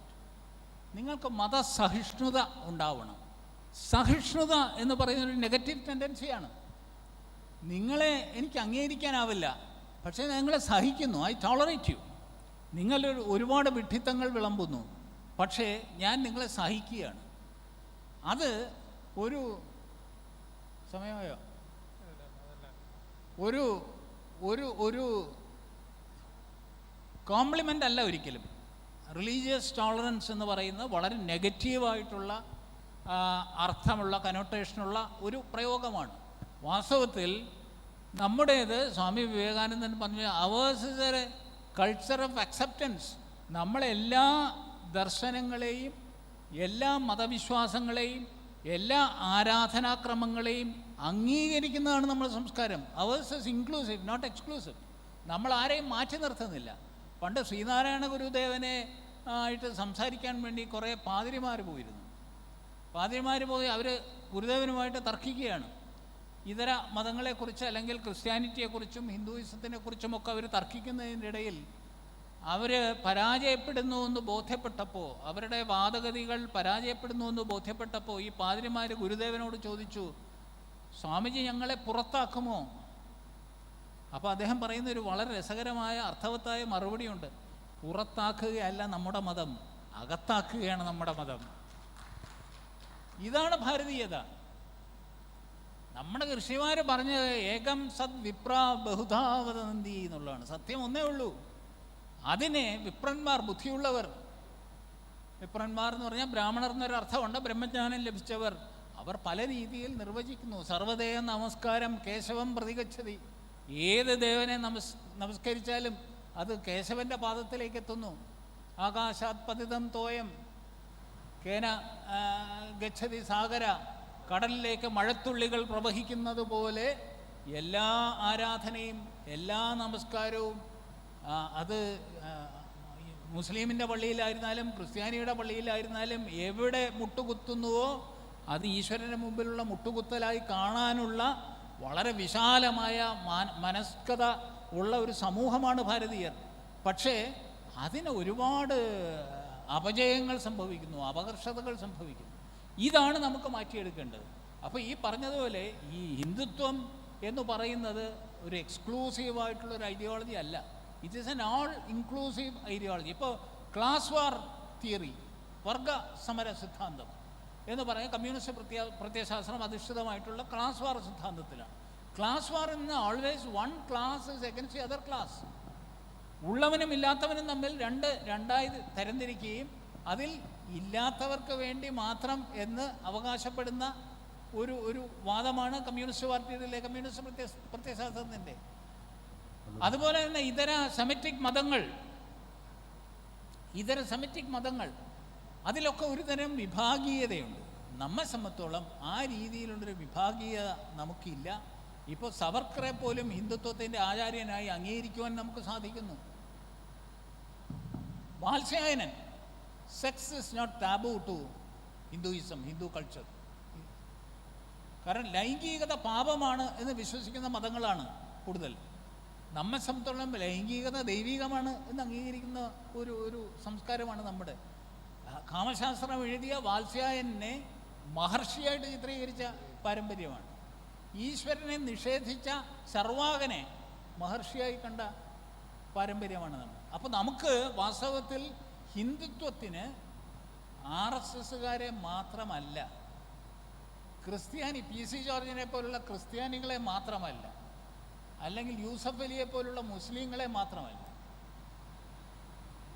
Pinarayi വിജയനെ പോലുള്ള കമ്മ്യൂണിസ്റ്റുകാരെ പോലും ഉൾക്കൊള്ളാൻ കഴിയുന്നതാണ് ഹിന്ദുത്വ ദർശനം. പക്ഷെ ആ രീതിയിൽ അത് അവതരിപ്പിക്കപ്പെടേണ്ടിയിരിക്കുന്നു, ആ രീതിയിൽ അതിന് പ്രചാരം നൽകേണ്ടിയിരിക്കുന്നു. നിർഭാഗ്യവശാൽ സംഭവിക്കുന്നത് പറഞ്ഞാൽ ഒരു പ്രത്യേക താല്പര്യമുണ്ട്. ഈ ഹിന്ദുത്വം ഒരു വിഭാഗീയ പ്രത്യയശാസ്ത്രമായി, ഒരു മതേതര വിരുദ്ധ പ്രത്യയശാസ്ത്രമായി ചിത്രീകരിക്കാനുള്ള ശ്രമമാണ്. ആ ശ്രമത്തിന് ആക്കം കൂട്ടുന്ന രീതിയിൽ, ആ ശ്രമത്തിന് സഹായകമായ നിലപാടാണ് പലപ്പോഴും ഹിന്ദുത്വത്തെ ഉയർത്തിപ്പിടിക്കുന്നവരും അറിഞ്ഞോ അറിയാതെയോ ചെയ്യുന്നു. അവിടെയാണ് ഈ അപകടം. അല്ല, അതാണല്ലോ സാർ ഈ ഭാരതത്തിൽ ഇപ്പോൾ കണ്ടുവരുന്നത്. അങ്ങനെയാണല്ലോ ഈ ഹിന്ദുത്വം എന്ന് പറയുന്നത് ഭൂരിപക്ഷ മതവിഭാഗമായ ഹിന്ദുക്കളുടെ ഇൻട്രസ്റ്റ് പ്രൊട്ടക്റ്റ് ചെയ്യാൻ വേണ്ടി നിൽക്കുന്ന ഒന്നാണ്. അതിൻ്റെ ഫോളോവേഴ്സാണ് ഇപ്പോൾ രാജ്യം ഭരിക്കുന്ന ആളുകളും അതിൻ്റെ പാരൻ്റ് സംഘടനയായ രാഷ്ട്രീയ സ്വയം സേവക സംഘവും.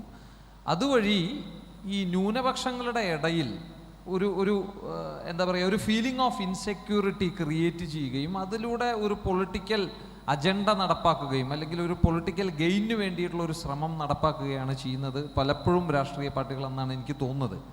സമയത്തിൻ്റെ ദൗർലഭ്യം മൂലം എൻ്റെ അവസാന ചോദ്യത്തിലേക്ക് കടക്കുകയാണ്. അതിനുശേഷം നമ്മുടെ ഓഡിയൻസിന് സാറിനോട് ചോദിക്കാവുന്ന സംശയങ്ങൾ ചോദിക്കാം. എൻ്റെ അവസാന ചോദ്യം, ലാസ്റ്റ് ചോദ്യം, ഹിന്ദുത്വം എപ്പോഴും അല്ലെങ്കിൽ ഹിന്ദുത്വത്തിൻ്റെ ഏറ്റവും അടുത്ത് ഇഴചേർന്ന് കിടക്കുന്ന ഒന്നാണ് ദേശീയത. ഒരുപക്ഷെ ഒരു എഴുത്തുകാരനെ പേന എന്ന് പോലെയോ അല്ലെങ്കിൽ ഒരു ഡോക്ടർക്ക് ഒരു സ്റ്റെതസ്കോപ്പ് പോലെയോ എന്നൊക്കെ വിശേഷിപ്പിക്കാം ഒരു ദേശീയതയും ഹിന്ദുത്വവും തമ്മിലുള്ള ബന്ധം. എങ്ങനെയാണ് ഹിന്ദുത്വത്തിൽ ദേശീയത എന്ന് പറയുന്ന ആ ഒരു കോൺസെപ്റ്റിന് അതിൽ ഉള്ള പ്രാധാന്യം എന്താണ്? ഞാൻ ആദ്യം ആമുഖമായി പറഞ്ഞു ഹിന്ദുത്വം ഒരു ദർശനമാണ് എന്ന് പറഞ്ഞു. പ്രത്യയശാസ്ത്രമല്ല, രാഷ്ട്രീയ പ്രത്യയശാസ്ത്രമല്ല, അതൊരു ദർശനമാണ്. ഹിന്ദുത്വത്തെ സംബന്ധിച്ചിടത്തോളം അല്ലെങ്കിൽ ഭാരതീയ ദർശനങ്ങളെ സംബന്ധിച്ചിടത്തോളം രാഷ്ട്രീയ അധികാരം എന്ന് പറയുന്ന പ്രധാനമാണ്, പ്രസക്തമാണ്. ഇന്നങ്ങനല്ല. ഇന്ന് ഏത് ഇതര പ്രത്യയശാസ്ത്രങ്ങൾ പരിശോധിച്ചാലും ആ പ്രത്യയശാസ്ത്രത്തിൻ്റെ ആത്യന്തികമായ ലക്ഷ്യം അധികാരം നേടണം എന്നുള്ളതാണ്. പണ്ടൊരു മലയാള കവി പാടിയിട്ടുണ്ട്, അധികാരം കൊയ്യണം ആദ്യം എന്ന് പാടിയിട്ടുണ്ട്. അപ്പോൾ ഈ അധികാരം കൊയ്യണം ആദ്യം എന്നുള്ളത് ഇന്ത്യക്കാരുടെ അല്ലെങ്കിൽ ഇന്ത്യൻനെസ്സിൻ്റെ, ഇന്ത്യൻ സംസ്കാരത്തിൻ്റെ അജണ്ടയിലില്ല. അധികാരം നമുക്ക് വേണ്ട. അധികാരം ഉപേക്ഷിച്ച് തപസ് ചെയ്യാൻ പോയ രാജാക്കന്മാരാണ് അശോകനും മറ്റും. അതാണ് നമ്മുടെ പൈതൃകം. അന്ന് രാജാക്കന്മാരും ചക്രവർത്തിമാരും ഭരിക്കുന്ന കാലത്ത് രാഷ്ട്രീയ അധികാരത്തെ നിയന്ത്രിക്കാൻ, അവരെ ശാസിക്കാൻ, അവരെ തിരുത്താൻ ധർമാചാര്യന്മാരുണ്ടായിരുന്നു.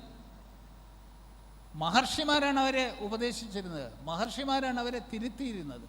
മഹർഷിമാർ പറയുന്നതനുസരിച്ച് ധാർമ്മിക അടിസ്ഥാനത്തിലാണ് രാജഭരണം നടന്നുകൊണ്ടിരിക്കുന്നത്. അപ്പോൾ എപ്പോഴും ത്യാഗിയായ സന്യാസി അല്ലെങ്കിൽ ത്യാഗിയായ ഋഷിവര്യൻ, സർവ്വതും ഉപേക്ഷിച്ച ഋഷിവര്യൻ ഈ പറയുന്ന അധികാരത്തിൻ്റെ ഏറ്റവും മുകളിലിരിക്കുന്ന ചക്രവർത്തിയേക്കാൾ മുകളിലായിരുന്നു. അവൻ്റെ മുമ്പിൽ കഴിഞ്ഞ ദിവസം നമ്മളിവിടെ ഒരു കാഴ്ച കണ്ടു.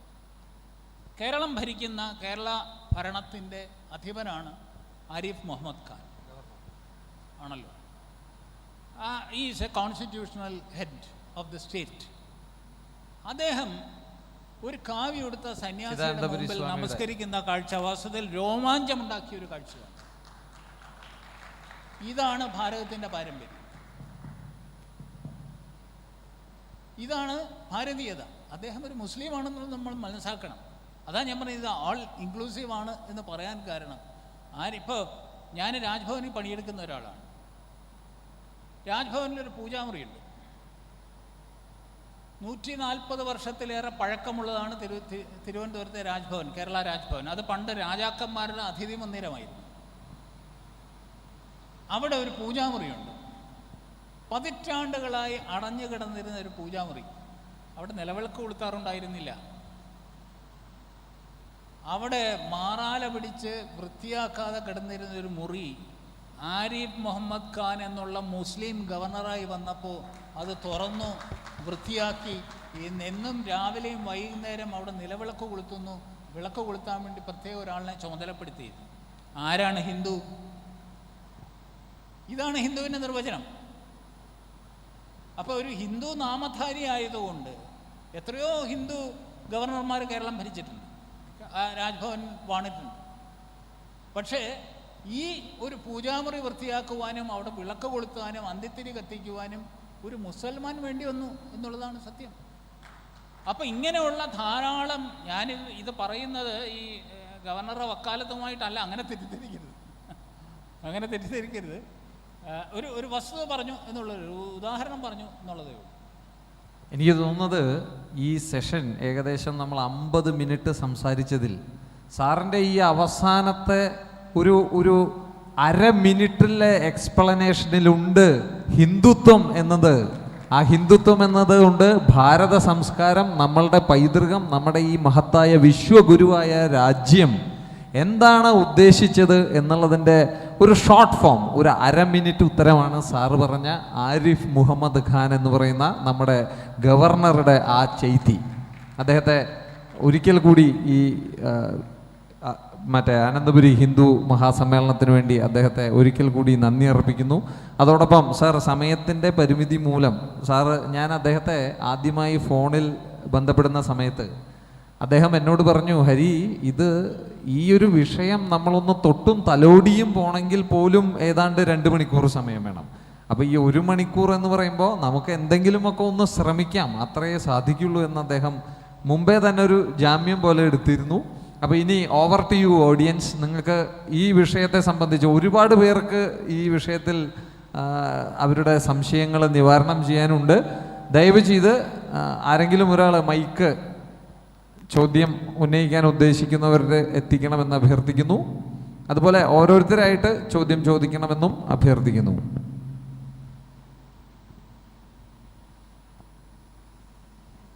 സാർ നമസ്കാരം. ആദ്യം തന്നെ സാറിൻ്റെ ഒരു സെഷനിൽ പങ്കെടുക്കാൻ കഴിഞ്ഞതിൽ ഒരു സന്തോഷം അറിയിക്കുകയാണ്. സാർ അവസാനം പറഞ്ഞ ഒരു കാര്യം കേട്ട സമയത്ത് മനസ്സിൽ തോന്നിയത് വിവേകാനന്ദ സ്വാമി പണ്ട് പറഞ്ഞൊരു കാര്യമാണ്. ഭാരതത്തിൽ ഒരു രാജാവും കാവ്യെടുത്തൊരു സന്യാസി വേദിയിലേക്ക് കടന്നു വരുമ്പോൾ സിംഹാസനത്തിൽ ഇരിക്കാറില്ല എന്ന് പറഞ്ഞൊരു കാര്യം ഓർമ്മ വന്നു. അതൊന്ന് പറഞ്ഞു എന്നുള്ളൂ. എൻ്റെ ചോദ്യം എന്താണെന്ന് വെച്ചാൽ, ഒരു കൾച്ചറൽ ഹിന്ദുവും ഒരു പൊളിറ്റിക്കൽ ഹിന്ദുവും തമ്മിൽ സാറിന് തോന്നിയൊരു വ്യത്യാസം എന്താണെന്ന്. കാരണം നമ്മുടെ കേരളത്തിൻ്റെ ഒരു പശ്ചാത്തലത്തിലെങ്കിലും നമുക്കൊരു പൊളിറ്റിക്കൽ ഹിന്ദുവിനേക്കാൾ ഒരു കൾച്ചറൽ ഹിന്ദു അല്ലേ ആവശ്യം എന്ന് പലപ്പോഴും തോന്നിയിട്ടുണ്ട്. അതിൽ സാറിൻ്റെ ഒരു അഭിപ്രായം അറിയണമെന്നൊരാഗ്രഹം. ഞാൻ ഈ പേരെന്താ?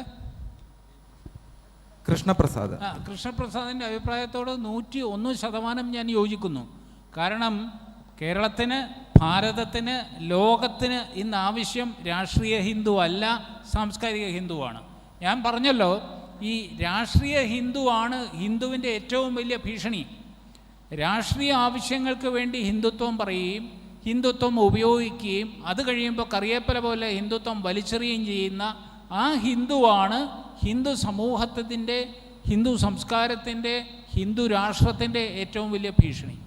സാംസ്കാരിക ഹിന്ദു എന്ന് പറയുമ്പോൾ ഇപ്പോൾ ഹിന്ദുത്വം എന്ന് പറയുന്ന വാസ്തവത്തിൽ ഒരു രാഷ്ട്രീയ ദർശനമല്ല, അതൊരു സാംസ്കാരിക ദർശനമാണ്.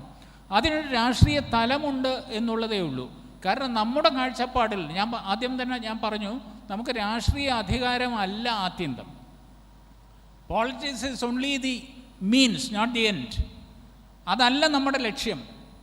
നമ്മെ സംബന്ധിച്ചോളം സമൂഹത്തിൻ്റെ പ്രശ്നങ്ങൾ രാഷ്ട്രീയമല്ല. ഇപ്പം ഞാനൊക്കെ വളർന്നു വന്ന പ്രസ്ഥാനം എന്നെ പഠിപ്പിച്ചത് ഒന്നിനും ഒരു രാഷ്ട്രീയ പരിഹാരം ഇല്ല എന്നുള്ളതാണ്.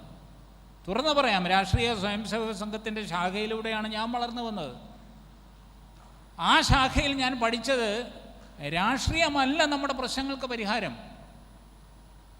എൻ്റെ ആചാര്യന്മാർ എന്നോട് പറഞ്ഞു തന്നത് സാംസ്കാരിക പരിഹാരമാണ് ആവശ്യം. പ്രശ്നങ്ങൾ സാംസ്കാരികമായി പരിഹരിക്കണം. സമൂഹത്തിൻ്റെ പ്രശ്നങ്ങൾ, അത് കേരളത്തിൻ്റെ ആവട്ടെ, ഇന്ത്യയുടെ ആവട്ടെ, ലോകത്തിൻ്റെ ആവട്ടെ, പ്രശ്നങ്ങൾ ധാർമ്മികമാണ്, സാംസ്കാരികമാണ്, രാഷ്ട്രീയമല്ല, സാമ്പത്തികമല്ല. ഈ രാഷ്ട്രീയമാണ് എന്നുള്ളതും സാമ്പത്തികമാണെന്നുള്ളതും ഒരു ഇടതുപക്ഷ കാഴ്ചപ്പാടാണ്. ആ കാഴ്ചപ്പാടിനോട് നമ്മൾ യോജിക്കുന്നില്ല. ആ കാഴ്ചപ്പാട് തെറ്റാണെന്ന് കാലം തെളിയിച്ചു കഴിഞ്ഞു. ഇപ്പം ഗ്ലോബലൈസേഷൻ വന്നു, ആ ഗ്ലോബലൈസേഷൻ പരാജയപ്പെട്ടു കഴിഞ്ഞു. അതൊരു സാമ്പത്തിക പരിഹാരമായിരുന്നു, ഒരു പരീക്ഷണമായിരുന്നു. പക്ഷേ ഈ ആഗോളവൽക്കരണം ഇന്ന് അമ്പയ പരാജയമാണെന്ന് എല്ലാവരും സമ്മതിക്കുന്നു. അപ്പം തീർച്ചയായിട്ടും ഭാരതത്തിന്, കേരളത്തിന്, ലോകത്തിന് ആവശ്യം, അല്ലെങ്കിൽ നമ്മുടെ സമൂഹത്തിന് നാം ആവശ്യപ്പെടുന്ന നേതൃത്വം സാംസ്കാരിക ഹിന്ദുത്വത്തിൻ്റെ നേതൃത്വം തന്നെയാണ്, രാഷ്ട്രീയമല്ല. സർ, ഈ നിമിഷത്തിൽ ശ്രീ സത്യാനന്ദ സരസ്വതി സ്വാമിയെ ഞാൻ ഓർക്കുന്നു. അദ്ദേഹമാണ് ഈ റെവല്യൂഷന് തുടക്കം കുറിച്ചത്. മൈക്കൊന്ന് ചേർത്ത് പിടിച്ചോളൂ. പേരൂടെ പറഞ്ഞു. എൻ്റെ പേര് രാജലോക. അപ്പം എൻ്റെ വിശ്വാസം എന്താണെന്ന് വെച്ചാൽ, ഹിന്ദു എന്ന് പറയുന്നത് ഒരു ജോഗ്രഫിക്കൽ ആൻഡ് കൾച്ചറൽ ഐഡൻറ്റിറ്റി ആണെന്നുള്ളതാണ്. പിന്നീടുള്ള എബ്രഹാമിക് റിലീജിയൻസ് വന്നപ്പോഴാണ് നമ്മളിതിനൊരു റിലീജിയസ് ഐഡൻറ്റിറ്റി ആയിട്ട് ആൾക്കാർ പറയാൻ തുടങ്ങിയത്.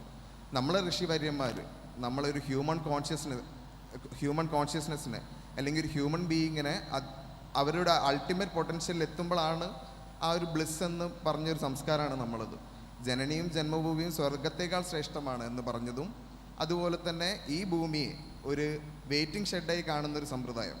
കാരണം ഏതോ ഒരു ലോകത്ത് സ്വർഗമുണ്ടെന്നുള്ള വിശ്വാസവും ഈ ഒരു ഭൂമിയെ ഒരു വെയിറ്റിംഗ് ഷെഡായി കാണുന്നതിലുള്ള പ്രോസും കോൺസും സാറെന്ന് പറയും.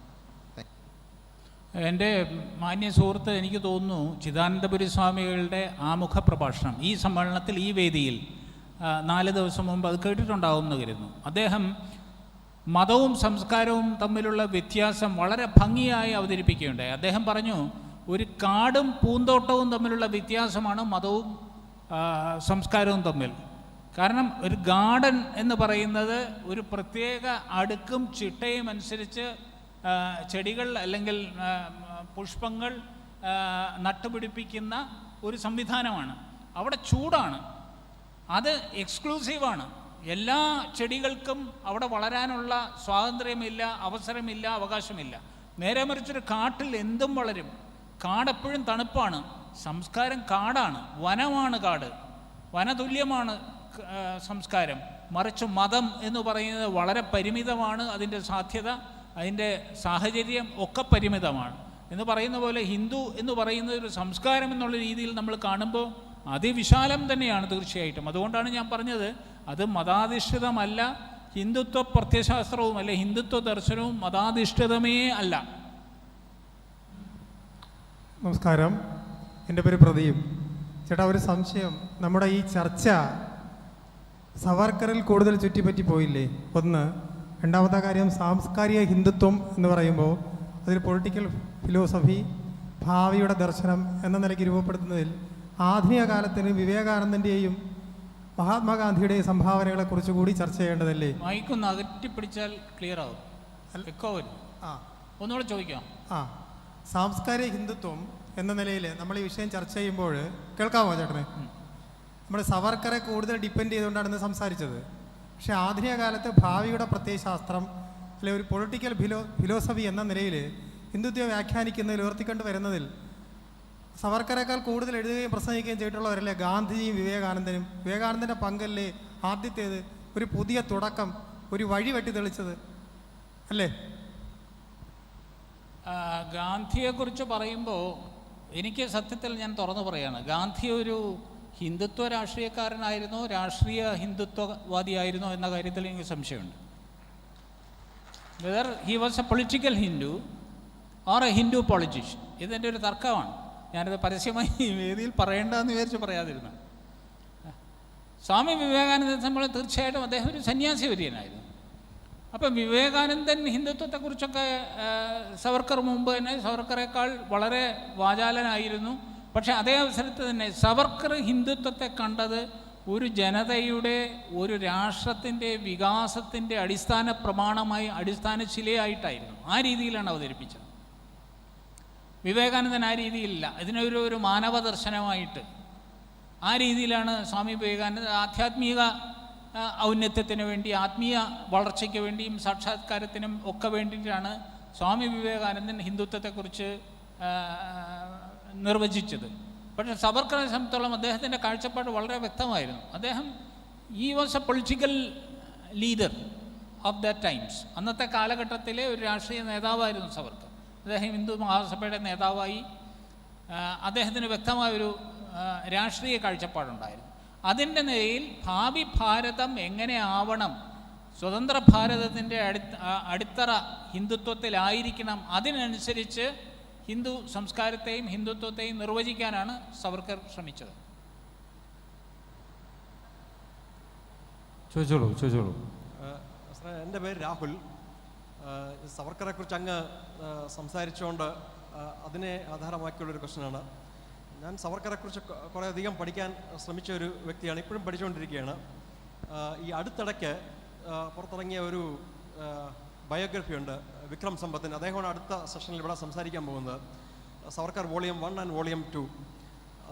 അത് അങ്ങ് ജന്മഭൂമിയുടെ ലീഡർഷിപ്പിലുള്ള ഒരു വ്യക്തി ആയതുകൊണ്ട് ഈ സവർക്കറിനെ മലയാളികൾക്ക് അല്ലെങ്കിൽ ആ വിക്രം സമ്പത്തിൻ്റെ ആ ബയോഗ്രഫി പരിചയപ്പെടുത്താൻ എന്തെങ്കിലും നമുക്ക് ചെയ്യാൻ സാധിക്കുമോ? കാരണം ഈ സവർക്കറിനെ അനുകൂലിക്കുന്നവർക്കും സവർക്കറിനെ എതിർക്കുന്നവർക്കും സവർക്കറിനെ കാര്യമായിട്ടൊന്നും അറിയത്തില്ല എന്നുള്ളതാണ് വാസ്തവം. അതിനെന്തെങ്കിലും ചെയ്യാൻ പറ്റുമോ എൻ്റെ ഒരു ചോദ്യം. ഒന്ന്, ഞാൻ ജന്മഭൂമിയുടെ നേതൃത്വത്തിൽ ഇല്ല. ഒരു കാലത്തുണ്ടായിരുന്നു എന്നുള്ളതേ ഉള്ളൂ. ഇപ്പം ജന്മഭൂമിയുടെ നേതൃത്വത്തിലല്ല.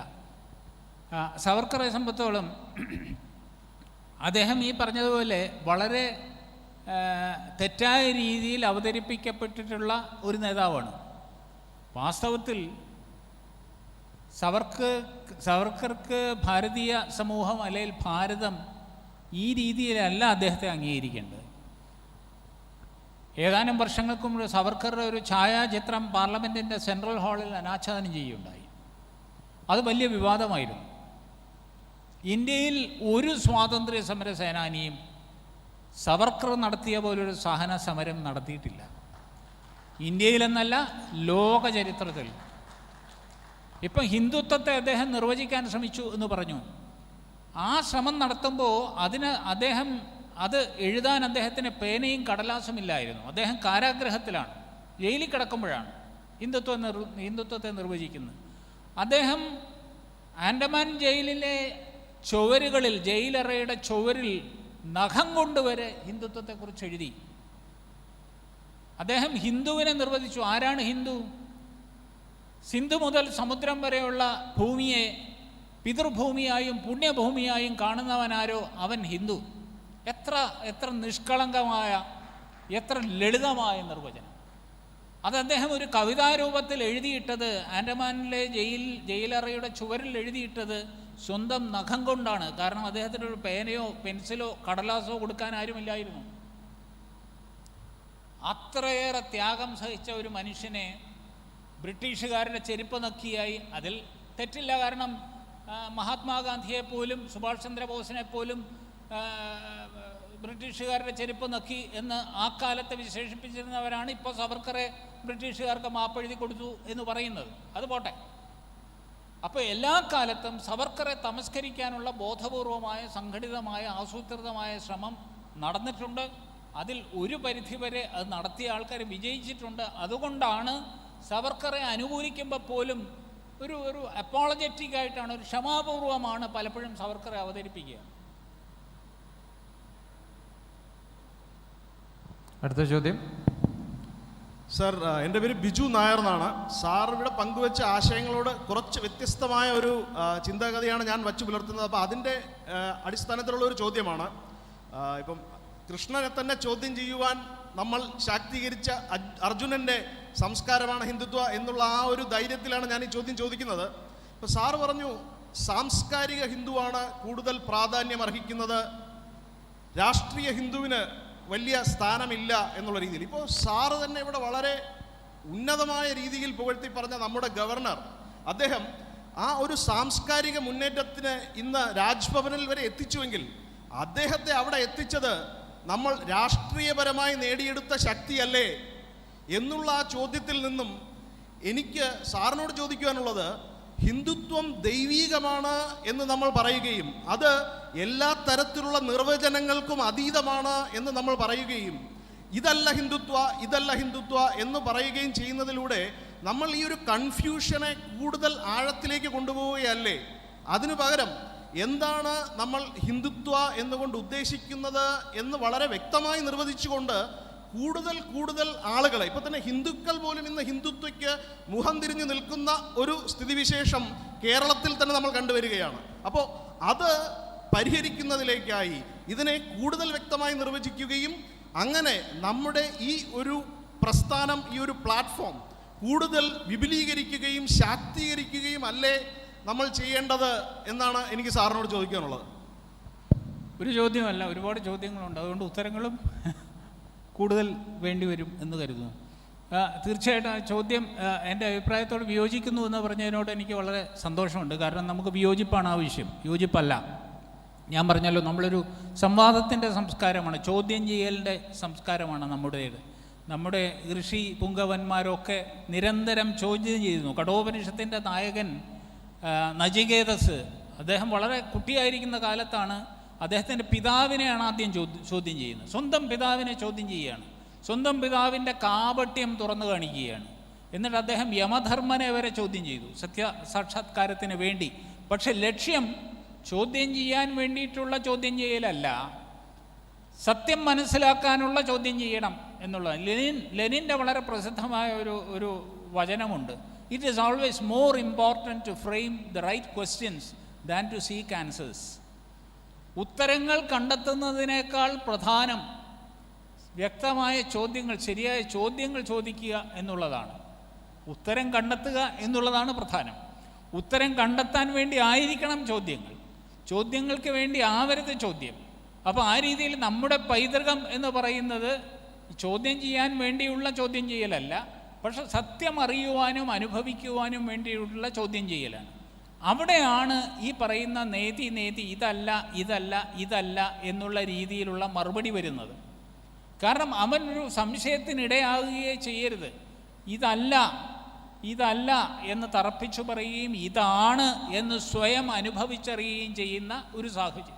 ഇതൊക്കെ പറഞ്ഞതിന് ശേഷമാണ് ഗുരു ശിഷ്യനോട് പറയുന്ന തത്വമസി, അത് നീ തന്നെയാണ്. അപ്പം ശിഷ്യൻ ഉൾക്കൊള്ളുന്നു, മനസ്സിലാക്കുന്നു, സാക്ഷാത്കരിക്കുന്നു, അഹം ബ്രഹ്മാസ്മി എന്ന് പറയും. ആ തലത്തിലേക്ക് ഉയർത്തുവാനുള്ള ചോദ്യങ്ങളും ഉത്തരങ്ങളുമാണ് നമ്മുടെ പൈതൃകം. അപ്പോൾ ആ രീതിയിൽ ചോദ്യം ചെയ്യുന്നതിൽ യാതൊരു തെറ്റുമില്ല. ചോദ്യങ്ങൾ ഉണ്ടാവണം, ചോദ്യങ്ങൾ പ്രോത്സാഹിപ്പിക്കപ്പെടണം. ചോദ്യം ചെയ്യാത്തൊരു സമൂഹം ഒരു മൃതപ്രായമായ ഒരു സമൂഹം തന്നെയാണ്. ജനാധിപത്യം എന്ന് പറയുന്ന ചോദ്യം ചെയ്യലിൻ്റെ സമൂഹം തന്നെയാണ്. രാഷ്ട്രീയ ഹിന്ദുവും സാംസ്കാരിക ഹിന്ദുവും സംബന്ധിച്ച് രാഷ്ട്രീയം നൈമിഷികമാണ് സഹോദര. എന്നും നമുക്ക് ഈ രാഷ്ട്രീയ അധികാരം ഉണ്ടാവണമെന്നില്ല.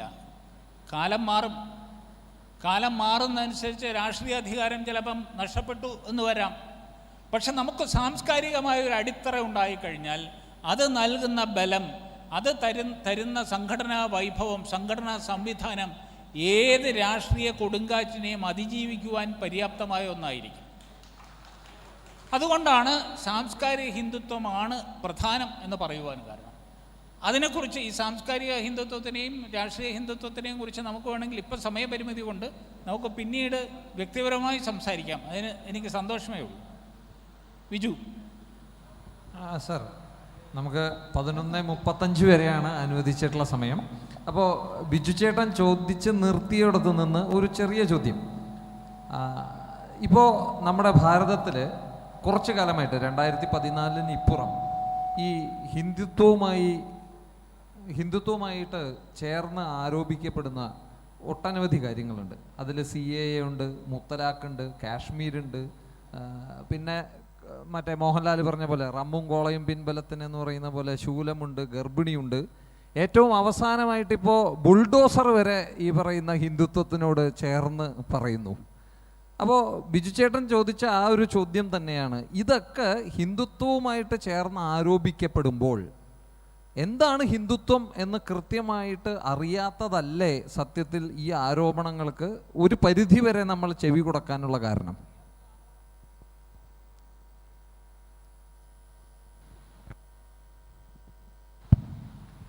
അറിയാത്തതാണോ അറിഞ്ഞില്ല എന്ന് നടിക്കുന്നതാണോ?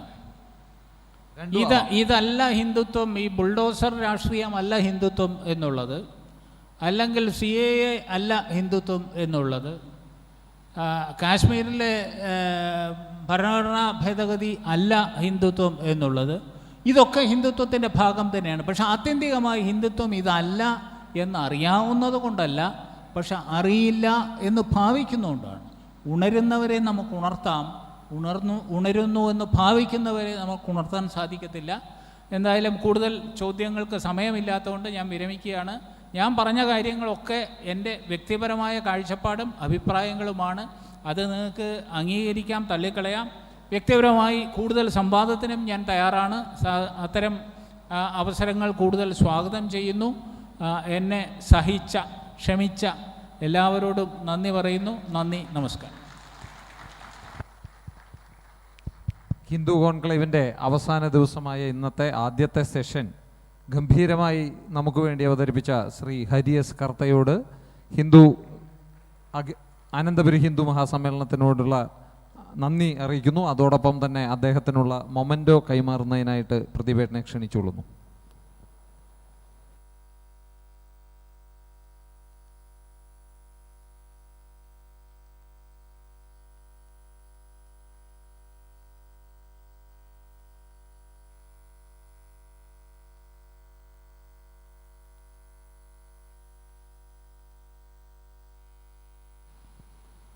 താങ്ക് യു ഹരിയസ് കർത്താജി ആൻഡ് ഹരിപ്രസാദ് ജി. ഹിന്ദു യൂത്ത് കോൺക്ലേവിൻ്റെ ആദ്യത്തെ സെഷൻ ഇവിടെ അവസാനിച്ചിരിക്കുകയാണ്.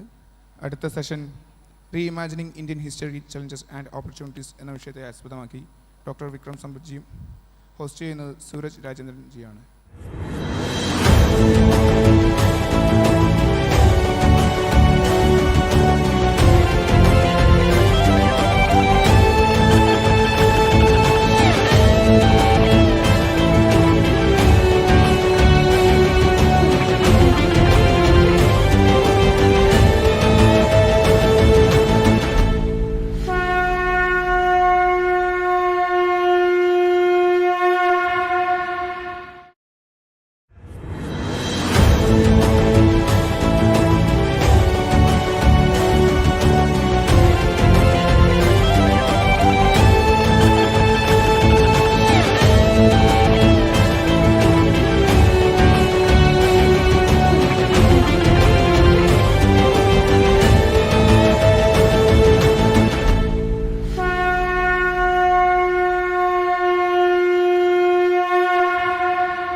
handle a session on reimagining Indian history, challenges and opportunities, and Suraj Rajendran to host the event.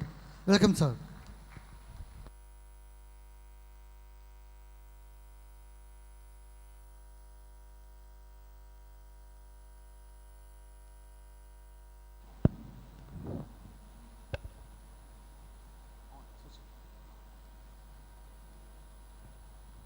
Namaste.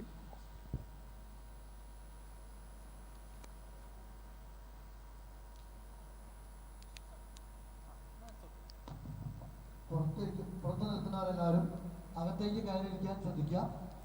പുറത്ത് നിൽക്കുന്നവർ അകത്ത് മുന്നിലേക്ക് കയറിയിരിക്കുക. പിന്നിലിരിക്കുന്നവരെല്ലാം കുറച്ച് മുന്നിലേക്ക് കയറിയിരിക്കുക. നമ്മൾ സെഷൻ ആരംഭിക്കുകയായി. ഈ ഒരു സെഷൻ ആരംഭിക്കുന്നതിന് വേണ്ടി സൂരജ് രാജേന്ദ്രനെ ക്ഷണിക്കുന്നു.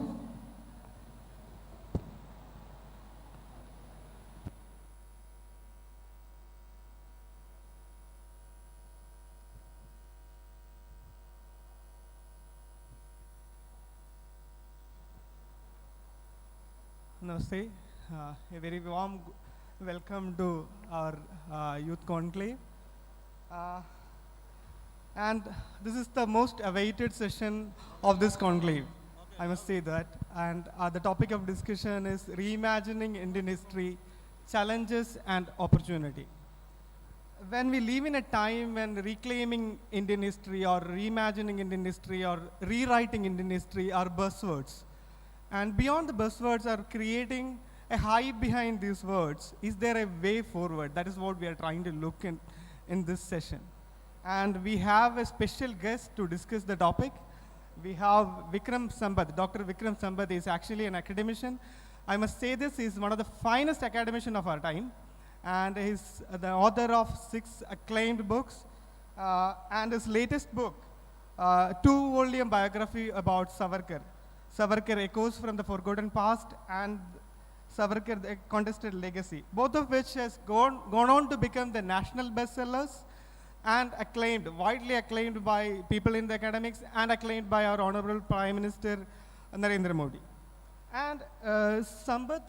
Sampath was recently conferred with the honor of being elected as the Fellow of UK's prestigious Royal History Society. And he was awarded the Sahitya Akademi Award. Sahitya Akademi first Yuva Puraskar in English literature. And he was also the 4 writers and artists to be selected as writer in residence at in the Rashtrapati Bhavan in 2015. And he has doctorate in history and music from Queensland, University of Queensland, Australia. And he's actually an engineer, like me. He's an engineer turned into academics. So it is actually an honor for me to welcome Sampath to Kerala, and especially I welcome you to the land of Padmanabha Swami, so the deity of the land. So coming straight away to the topic of the discussion today is reimagining Indian history. So really, I have this doubt, like what is there to reimagine about Indian history? Because Arun Shuri often says this, the eminent historians, they have written history for us, even though that is not factual or actual. It is something which is already done. It is done and dusted. So what is there? Is there a possibility to reimagine or rethink or reclaim something which is is there anything pending? So, first of all, a very good morning to all of you. And it's a great honor, a great pleasure to be in the land of Lord Padmanabha Swami. And I feel very handicapped by the fact that I don't know your beautiful language. And unlike the lovely session that was going on before this, we have to talk in a colonial language, but so be it.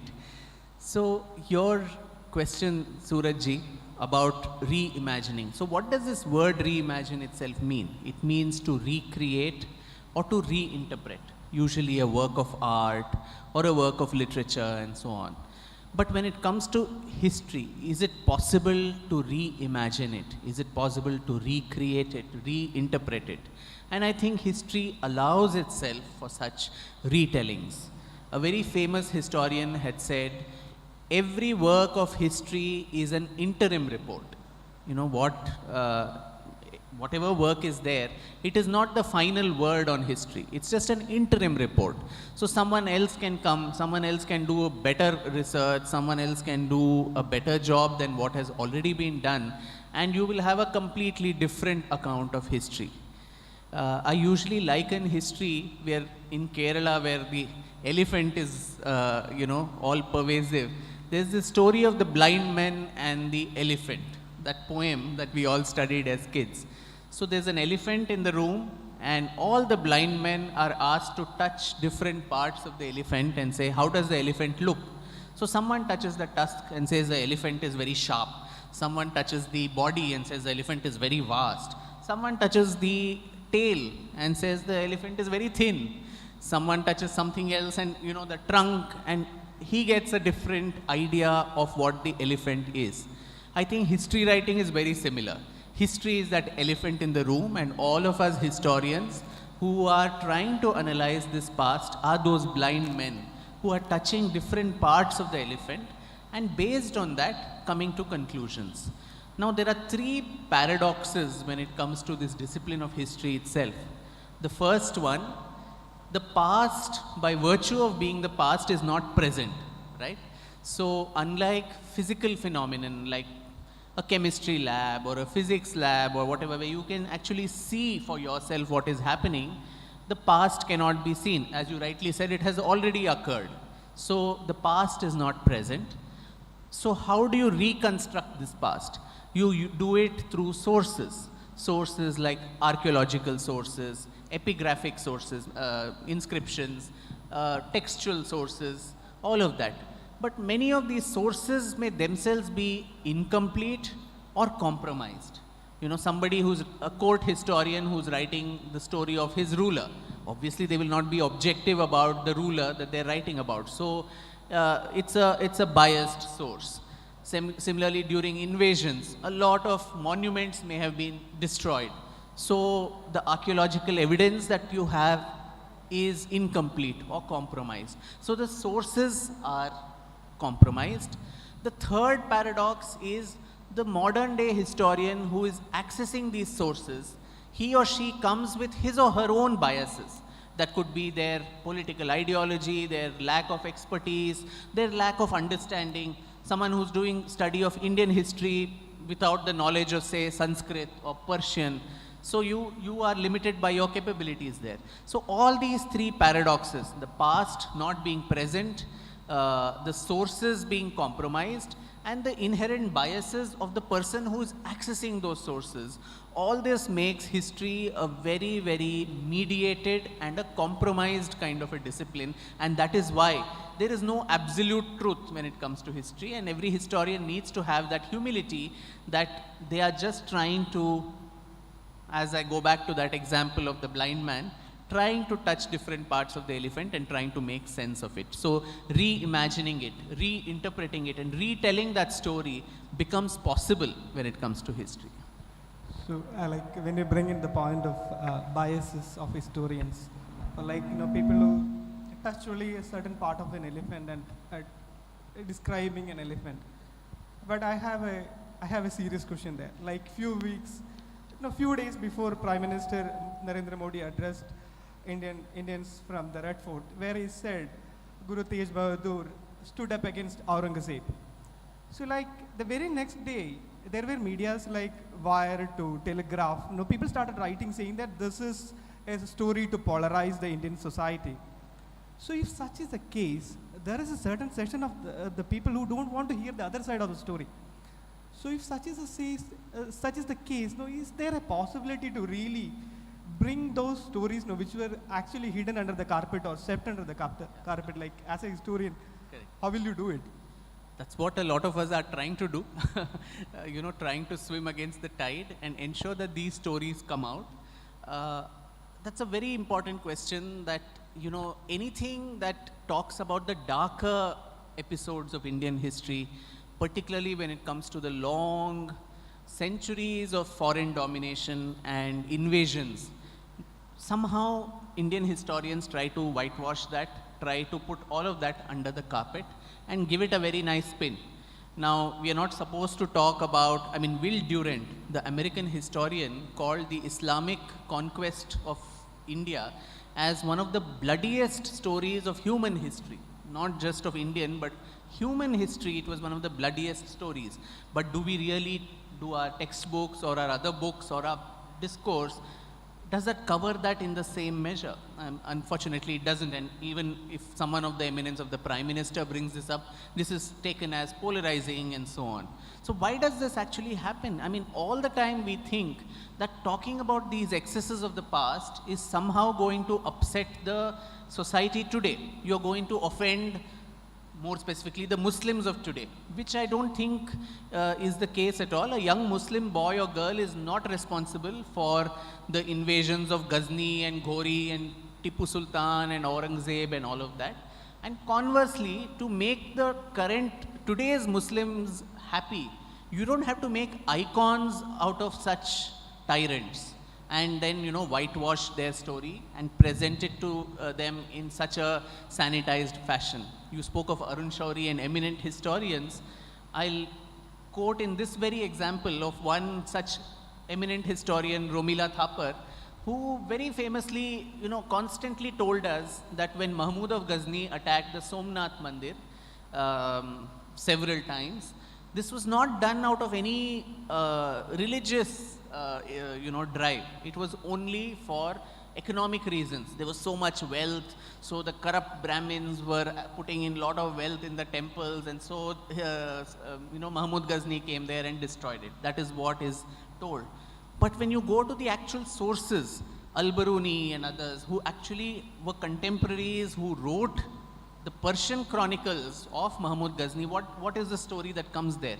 So Mahmud Ghazni is supposed to have gone to Somnath. First of all, he came to Gujarat. The king of Gujarat, the Chalukya king, had run away, Bhimadeva, and he had a free pass. He went away to Somnath, and he was quite surprised to see that almost 50,000 Hindus, common Hindus, not soldiers of the king because the king had run away, they were there to defend this temple, which was like a fortress. And it took him 3 to 4 days to actually kill all of them, vanquish them, and enter the temple. When he enters the Garbhagriha, and this is all not some story I'm trying to make up, but it is there in the Persian chronicles of Muhammad Ghazni's own, court historians and others.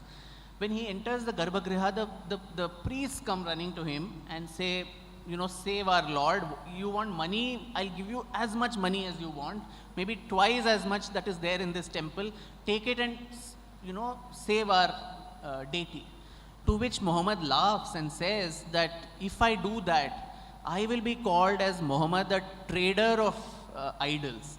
I do not want to be called that. I want to be called But Shikan, or a breaker of idols, not as a trader of idols. So the contemporary records talk about all this, but today's historians whitewash that and give us a completely different, narrative. Now, historians like K.S. Lal have mentioned that between 1000 CE and 1525 CE, the population of the subcontinent fell by 8 crores. 8 crores is a underestimate of the number of Hindus, Buddhists, Jains and others of the Indic faiths who were massacred during those 500 years. Now in the Second World War, 60 lakh Jews were killed, and we call that the Holocaust. So what do we call this genocide of the Hindus for 500 long years? Sitaram Goyal documents that at least 40,000 temples in the very least were desecrated during the early centuries of Muslim invasions. So where are these temples? Even to reclaim 1 or 2 of that, we have to go to the courts, fight it for several decades and a century and over, just 1 or 2 sacred spaces. So, and our places of learning were destroyed. Places like Nalanda, Takshashila, Vikramshila and all these universities. It is said that when Bakhtiyar Khilji attacked Nalanda, 90 lakh manuscripts, not 1 or 2, 90 lakh manuscripts were actually burnt, and the Nalanda University burned for several months. That was the amount of knowledge that that place had. But today you go a little out of Nalanda, the place is actually called Bakhtiarpur. So which other country in this whole world would actually, praise and eulogize a man who destroyed your highest seats of learning, your Princeton, your Harvard, your Stanford, and something like that. But we do that in this country. Almost 4 lakh Hindu women who were sent away to Ghazni and auctioned away as sex slaves. In fact, in Ghazni there is a tower where there is this saying that goes there, Dukhtare Hindustan Nilame do dinar. For 2 dinars, the daughters of Hindustan are auctioned here. So all of this has happened. Now talking about that is somehow considered to be polarizing, which is completely wrong. I think, as I said earlier, the onus of all these atrocities is not on today's Muslims of India. And we need to talk about this openly, because history is not just a catalogue of events. It also tells us that these kind of incidents should never happen again in our subcontinent. And we are seeing that happening in our vicinity.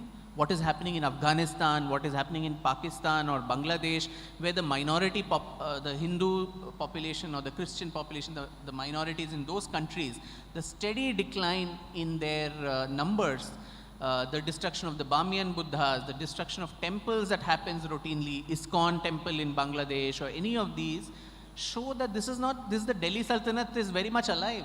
The same tendencies that were there during those invasions are very much alive. So the role of history should be to tell today's Indian Muslims that these are not your icons. If you really want icons from your own community, you have several of them.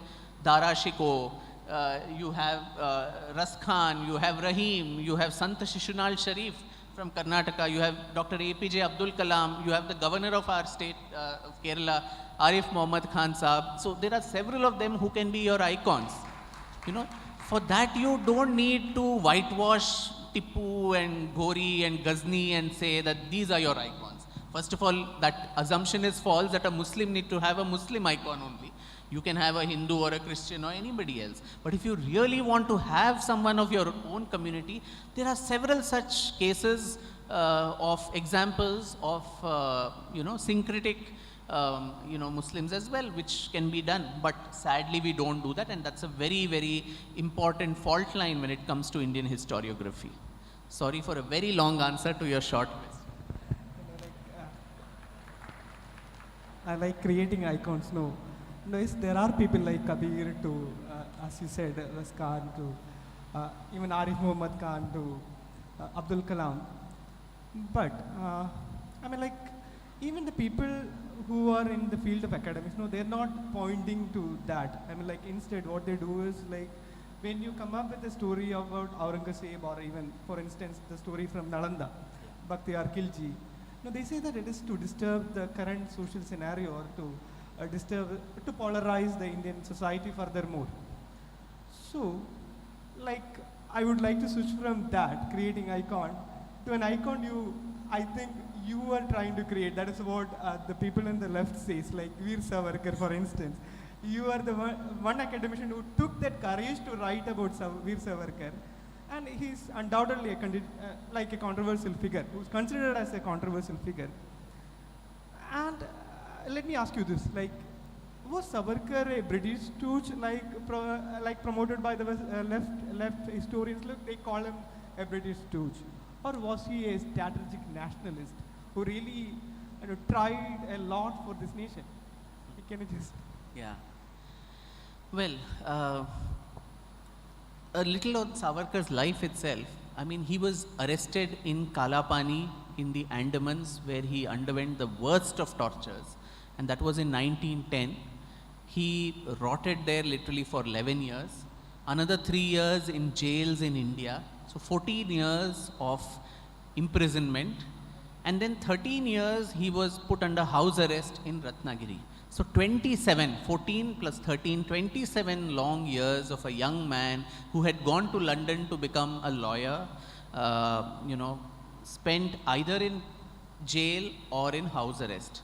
Now, in the interim, if this man had become a stooge, as is alleged, He was a very intelligent person. He was English educated. He was trained in law. So the British would have made use of him.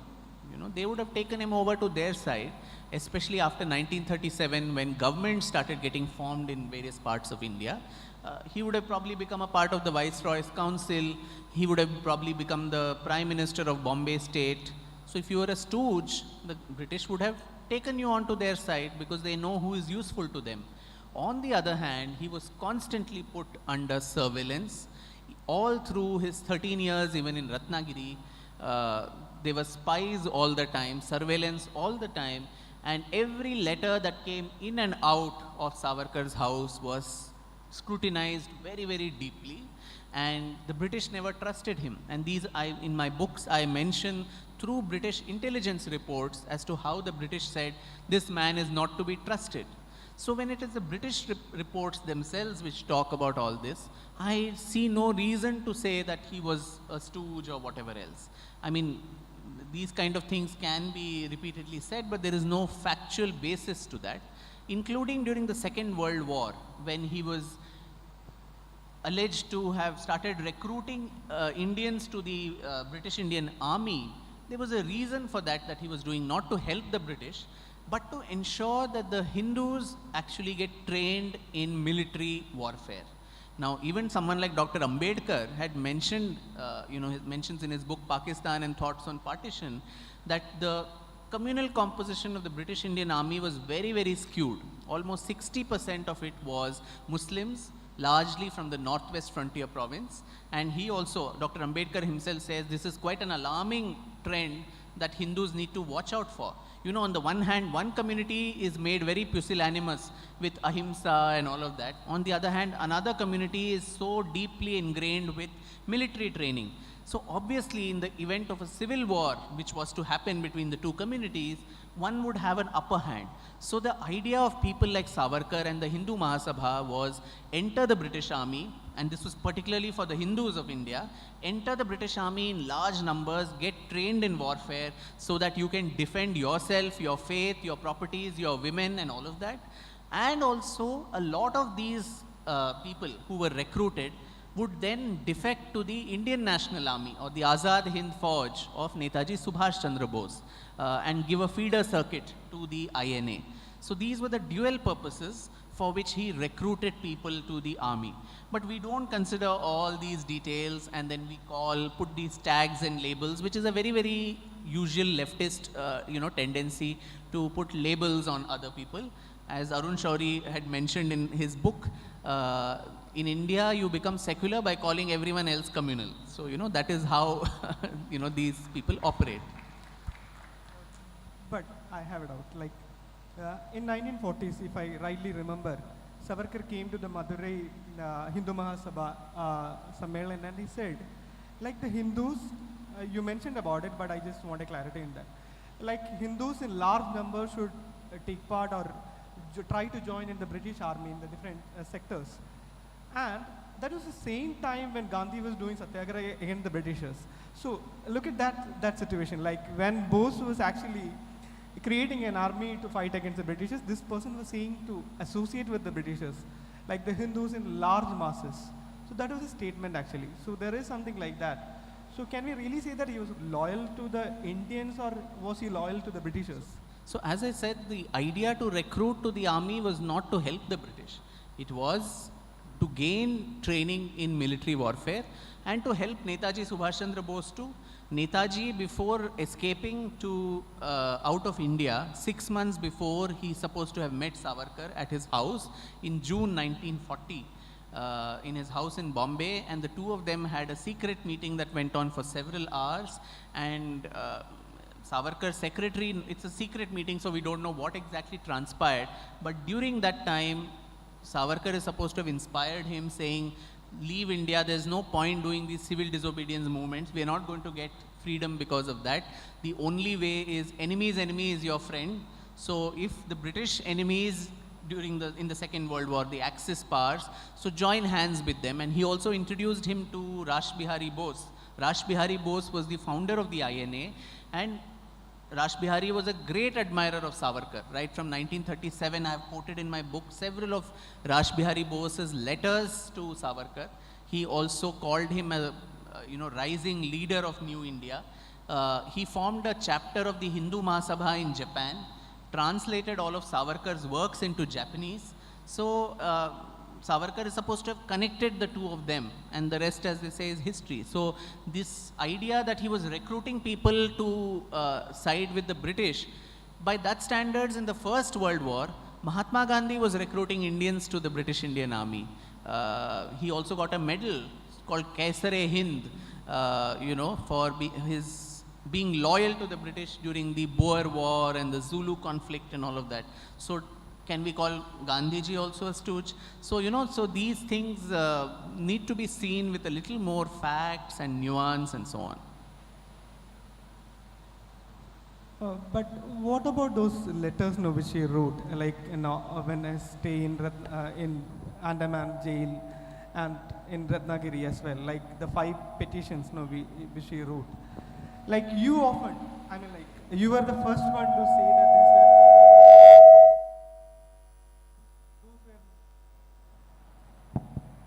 those were not mercy petitions. No, I often hear it as mercy petitions actually. So what was the reason for writing those letters and the way in which he wrote? Like if that was a standard template, can you name few other Indian freedom fighters who wrote in the same template? Yeah. So that's a good question, because this is also brought up several times. It was a very common practice. Just like a prisoner could have a lawyer, so also a political prisoner could write petitions to the government to, release them from the prison. And mind you, Savarkar actually had one of the harshest punishments after execution, which was 2 life terms of imprisonment, 25 plus 25, 50 long years to be rotting in the jail. Now, what does a young man do? Are you supposed to continue to rot there, where the most inhuman tortures are meted to you? Or are you going to try every legal way to come out and then, make yourself more useful to the country? Of course, if he had been executed, would he still have written a petition? No one knows. Those are conjectures. But here he was not executed. He had to just rot there for such a long time. Now, many of the others, like Barin Ghosh, Aurobindo Ghosh's brother, who was from the Anushilan Samiti, he wrote a petition. Why? Much later in 1925, you had someone like S.A. Dange, who was the founder of the CPI, the Communist Party of India, who wrote a petition very similar to that Savarkar wrote, saying, please leave me, I'll be ever loyal to the British and so on. So if Savarkar is a stooge, then the founder of the CPI is also someone who wrote a petition. So, these things, and we had Sachindranath Sanyal, the great revolutionary who founded the HRA. He wrote a petition too, and in his memoirs called Mera Bandi Jeevan, he says, I was advised by Savarkar to write a petition. I wrote same kind of format that he did. I was released, but Savarkar and his elder brother, they were not released. And he gives the reason also, that releasing him would reignite the revolutionary spirit that was there in Bombay Presidency, and therefore the British were very apprehensive of leaving him out. But when we see the British records itself, there was someone called Sir Reginald Craddock who came all the way to interview some of these political prisoners, and in his official documents, Craddock says, I interviewed Savarkar, but he shows no regret or repentance or remorse for what he did. Now, this is a British official who is writing in an official jotting. Why on earth would the British actually write something like this? So you had his contemporaries in the prison who were saying that they were also writing petitions. You had the British themselves saying, that he did not show any regret or repentance. He could have fallen flat on Craddock's feet and said, please leave me right now. He did nothing of that. In 1920, when all the other prisoners were let off, especially after the World War and all that, and when the capital of India got shifted from Calcutta to Delhi, you had Emperor George V, who was in his royal proclamation, releasing several political prisoners. But at that time when Savarkar was not released, his younger brother Narayan Rao approaches Mahatma Gandhi and says, "Can you please help my brothers? They have been rotting there for 10 long years." And then Gandhiji himself tells Narayan Rao, "Tell your brothers to write a petition, and I will also put a petition on their behalf to the British and tell them that." And he wrote that actually, and he even Gandhiji wrote an entire article in Young India in 1920 May, saying, these are young men, they're very brave, patriotic, they've got misled. Now they want to come back into the mainstream, so let us allow that to happen. So if writing a petition was such a bad thing, why did Gandhiji actually advise him to write a petition? So I think this needs to be seen in a historical context. For today's politics, people can say many things, but that necessarily does not have any historical basis.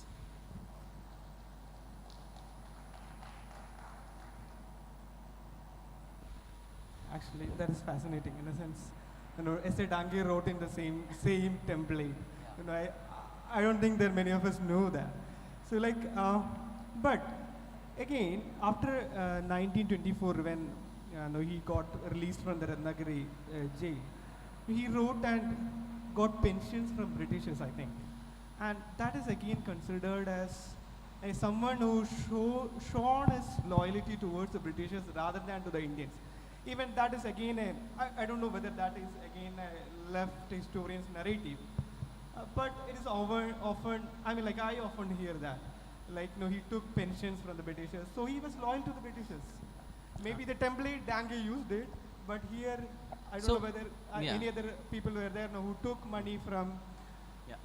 So in fact, during my research, I came across the fact that several revolutionaries in Bengal, now the revolutionary movement was largely focused in Maharashtra, Bengal, Punjab.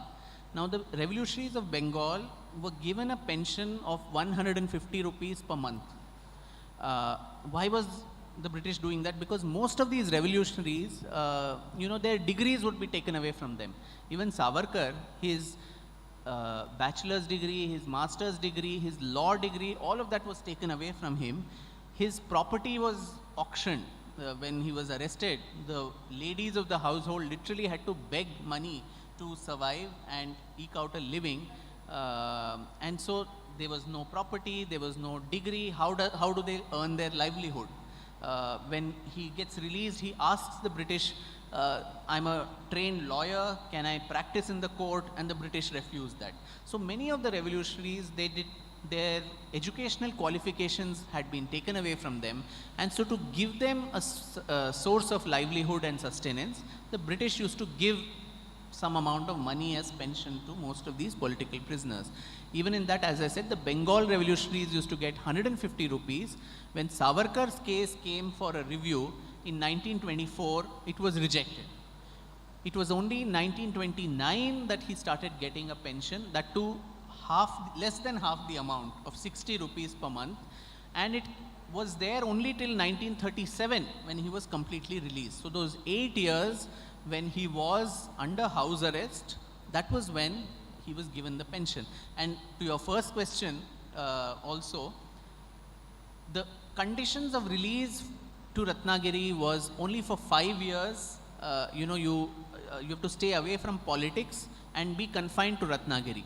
But every 5 years when his case came up for a review, the British would say he is not to be trusted, so let us extend the period of captivity. So from 5 years it actually became 13 years. So that again shows that if you actually trusted the man and he was on your side, why would you extend his captivity? From 5 years to 13 long years. So during those 8 years, after the first 5 years, that was when he got this pension, like several other revolutionaries did. Okay, great. Now, one or two questions about Savarkar again.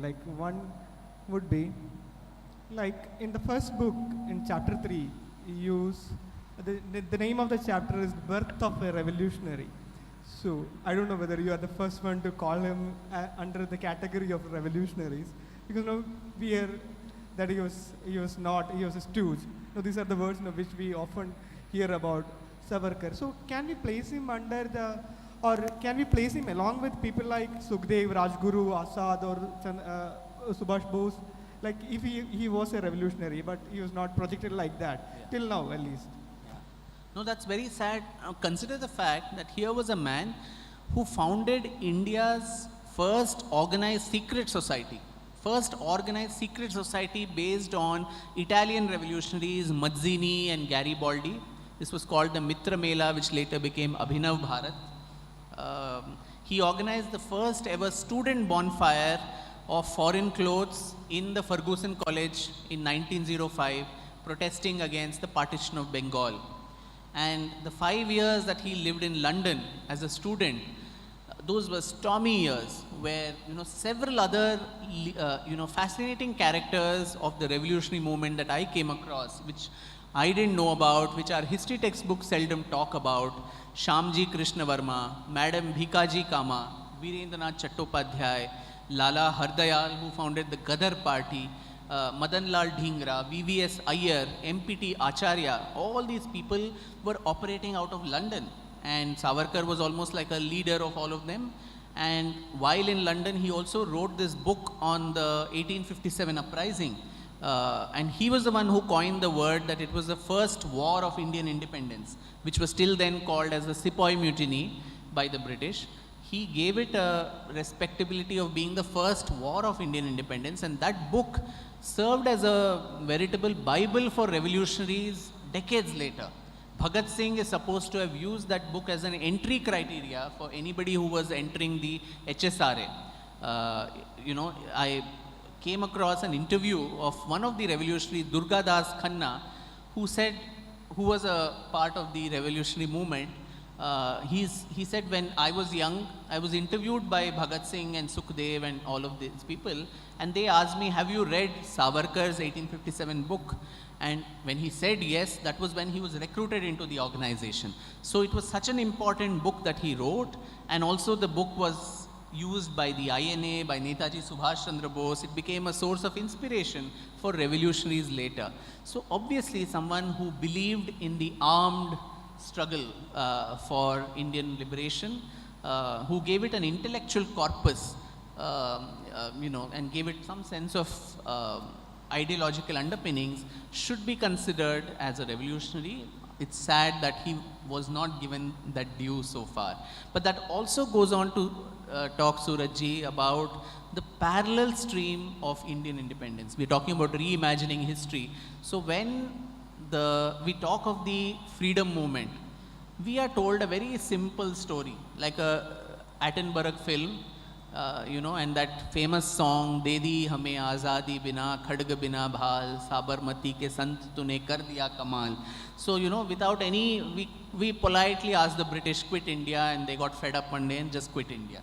Is that how the biggest colonizing power actually treated India? While the mass movement that Gandhiji and the Congress launched was extremely important, it spurred that sense of nationalism.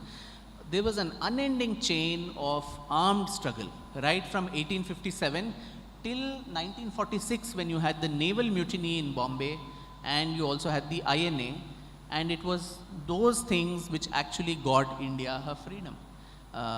In fact, after independence, in 1952, you had Lord Clement Attlee, who comes to India. He was the Prime Minister of Britain when the transfer of power happened, and he comes in 1952 or 53, and he comes to Calcutta. He meets Justice Phanibhushan Chakrabarti, who was the governor of Bengal and also the acting Chief Justice of the Bengal High Court. And in his memoirs, Chakrabarti writes that when he asked Attlee, why did you leave India so suddenly? No one expected that you would leave us so soon. So Attlee is on record having said that it was the activities of Netaji Subhash Bose and the INA, which is what proved to be the last nail in the coffin, because as it is, Britain was impoverished after the Second World War. This was a revolt in the army was the last thing that they could afford to have. Then Attlee Chakraborty asked him, what about the Quit India movement? What about the role of Gandhi in your final decision to leave India? And with a smirk on his face, Attlee says, minimal. And this is actually on record what Chakraborty puts in his memoirs. So I think there is a need now, especially in this Amrit Mahotsav, when we are celebrating 75 years of our freedom, to look back on our freedom movement with a more dispassionate, unemotional, and a rational view as to what were the drivers, what actually got us our freedom, who are those heroes and heroines whom we have forgotten in all these decades, and can we be a more grateful nation and actually pay our just tributes to all these people. Nice.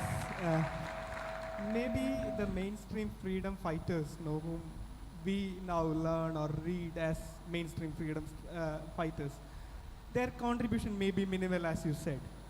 But one term which actually attributed to Savarkar, Hindutva, the term which was actually coined by Chandradas Basu. So, but many things that it was actually Savarkar who coined the term. But yes, Savarkar wrote extensively about Hindutva. But when I read Savarkar's work, I am not able to find anything which is connected with the ritualistic or the spiritual part of the so-called Hindu community. But he's now the icon of Hindutva politics or the Hindu community, for instance. So can you please elaborate about the exact idea of Hindutva which was written by Savarkar? Yeah, that's an important question, because we see the context also. History is all about looking at context, in what context people did what they did. So this was towards 1919, 1920, you had in India the dangerous movement, according to me, of the Khilafat agitation. What was the Khilafat movement, for some of the young people who may not know, is that after the First World War, Britain defeated Turkey, and the Caliph of Turkey was deposed, and in his place, Mustafa Kemal Ataturk was made the leader. Now, many people in Turkey did not want the Caliph, who was very oppressive and so on. But since the Caliph was considered as a successor of the Holy Prophet, so a lot of Muslims in India were mobilized on that basis by Gandhi, with the assumption that with this, Hindus and Muslims will come together. And Muslims were not participating in the Congress movement till then. So to gain their support, he tossed this carrot, saying, we will support you to establish a caliphate in Turkey. In return, you participate in the non-cooperation movement. Now, just imagine the illogic of this whole, proposition. Turkey is a country thousands of miles away. We are a slave nation, a colony. Here, if a few people raise slogans and black flags, the British will not put a ruler there of our choice, especially when they have won that country in war. But still, on a very, very communal agenda, the Muslims of India were being mobilized. Now, obviously, and Gandhi also promised that within 1 year of starting this movement, the caliphate will be established and also Swaraj would be got. Now, both of these did not happen. Now, the repercussions of particularly the failure of the Khilafat movement ensured there were widespread, Hindu-Muslim riots all through the 1920s, a lot of genocides, including in Malabar. You had the Mopla uprising in 1921, which we have commemorated 100 years of that. There were riots all over India, and every time this happened, the reaction of the Congress and particularly of Gandhi was very, very, pusillanimous, to say the least. In 1926, when Swami Shraddhanand of the Arya Samaj was killed by a Muslim fanatic, Abdul Rashid, Gandhi is supposed to have said that I don't even consider him as an assassin. He is my dear brother Abdul Rashid. We have to get into the psyche of the assassin to understand why he picked up the gun and killed. So, unfortunately, Gandhians 2 decades later did not get into the psyche of my dear brother Godse to understand why he killed Gandhi, which was a heinous crime nonetheless. But, so these kind of reactions that came from Gandhi and the Congress necessitated that there needed to be an intellectual counter for someone, because the Hindus were being led down a garden path to their own destruction.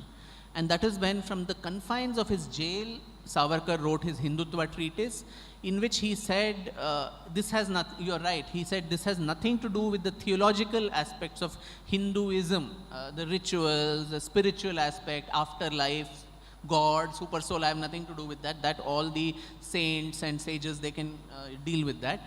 This was more a kind of a Hindutva, according to me, were two things.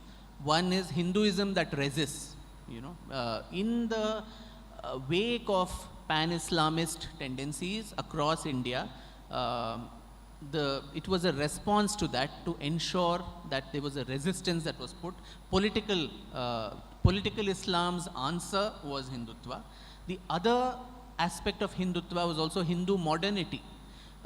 Very few people would actually identify, just as Savarkar as a revolutionary, Savarkar as a social reformer. Where in the 13 years in Ratnagiri, he advocated for a completely casteless society, dismantling of the caste system in toto, and the Varnashram system itself.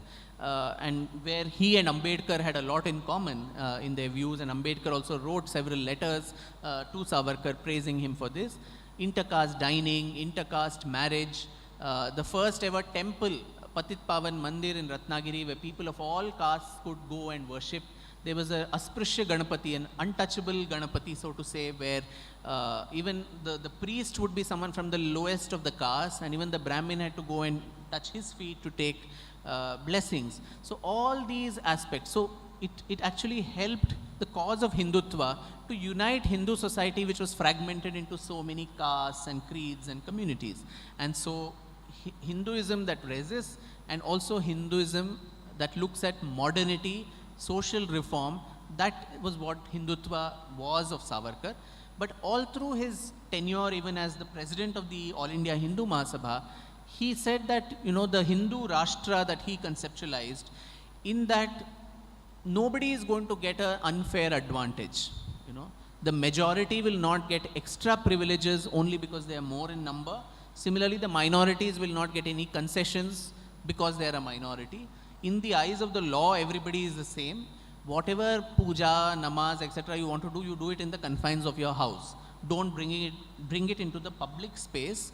So what more is secularism? I mean, if you want to distance state and religion, this was what it was. And he said the minorities need not even have a ghost of suspicion in their mind that their legitimate political, linguistic, cultural and religious rights would be infringed upon. And if there is an infringement like that, then the state will intervene to remove those infringements. So it was talking about an equal society where, of course, it's a Hindu nation by its culture, by its past, but one where nobody is a second-rate citizen. Nobody is given a second-class status. Everybody is equal. Of course, the RSS at that time and Golwalkar ji's ideas were different. Savarkar was different. Savarkar never was part of the RSS. So these different streams and branches of Hindutva, that also is something that we need to keep in mind. Okay, so finally, that means Savarkar was not an anti-Muslim person. Okay, fine. Now, in the last 45 minutes, you have brought up certain things, which I think it should be brought to the mainstream. So there is a possibility to reclaim or reimagine the history. But let me ask you this question. It is actually a loaded question. Why? Because, in a sense, in Kashmiri files, there is a dialogue like, system to unki hai, sarkar to unki hai, magar system hamara hai. So, are you getting, you people like you, Hindol Sen Gupta, to Sanjeev Sanyal or Sai Deepak, are you guys getting, Anand Ranganathan ji, for instance, are you guys getting enough support from the system? Because to unearth something which is under the carpet, or bring those facts which is actually hidden, to appease, or as you said, like to satisfy certain section of the society. To unearth those things, you need the support from the system. So, and the Kashmir file says that system to unki hai. So, are you guys getting a support from the system? अब मरवाओगे मुझे तो Anand, my dear friend and brother Anand Ranganathan, and I were having this chat last night also. I'm glad that the system is not helping us. I think it's sometimes better that you stay away from government, you stay away from political parties and all of that, and do your work quietly as an independent person. That way, we get the opportunity to even, criticize the government for its failings and so on. So I think that is important. None of us are beneficiaries of the system. We are all doing our stuff quietly in our own confines and hoping that this will bring about some amount of change in society in our own little ways. Small steps are what lead to Mount Everest. So, that's the whole idea.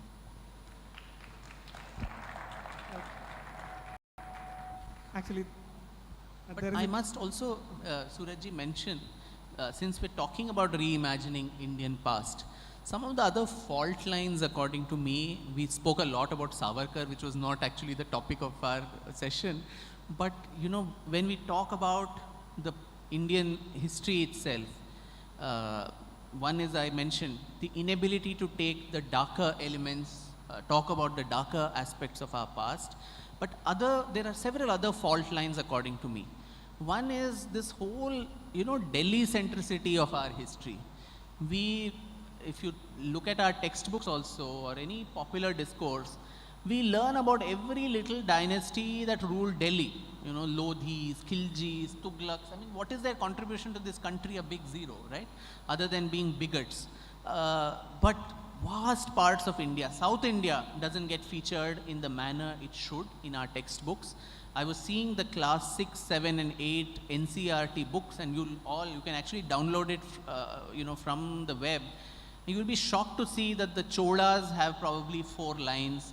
The Vijayanagar Empire has 1 paragraph. Chhatrapati Shivaji Maharaj, today is Maharashtra Day. Chhatrapati Shivaji Maharaj, who gave the call for Hindvi Swarajya, he has only a photograph, only 25% of a small page, a photograph and a caption. That's all that a young child is going to know about someone like him. The Peshwas, the British actually took over India not from the Mughals but from the Marathas. The Marathas who had united such a vast part of India, but they don't find a place in our books. Vast parts of southern India, the Rashtrakutas, the Chalukyas, the Hoysalas, the Vodiyars of Mysore, the Travancore Maharajas, or the northeast. How many of us really know about the northeast of India, the Ahoms of Assam, or the Nagas, the Twipras, and all these different dynasties that ruled there, or even the people, their culture? The northeast doesn't exist in our history books at all. So it's all about Delhi, North India. That's all that we read about, which is an important fault line. The other important fault line, according to me, is that we are constantly told that we have been losing wars. If you look at Indian history, it seems like a long laundry list of battles that we lost, right from the invasions of Alexander the Great to Shakas, Huns, the Arab invasion, the Turks, the Mongols, the Battle of Tarain, Battle of Panipat, the battles of Panipat, the Anglo-Mysore War, Anglo-Sikh War, all these wars we have only been losing. Now today, if we are the only civilization, unlike Rome and Greece and Egypt, which is still alive and kicking, there must have been some battles that we won also, some resistance that we put. So where are these stories of resistance? Where are these heroes and heroines who are unsung, unheard of, uncommemorated? King Lalitaditya Muktapida of Kashmir. My forthcoming book is on some of these unsung heroes and heroines who put up, courageous resistance against invaders of all hues.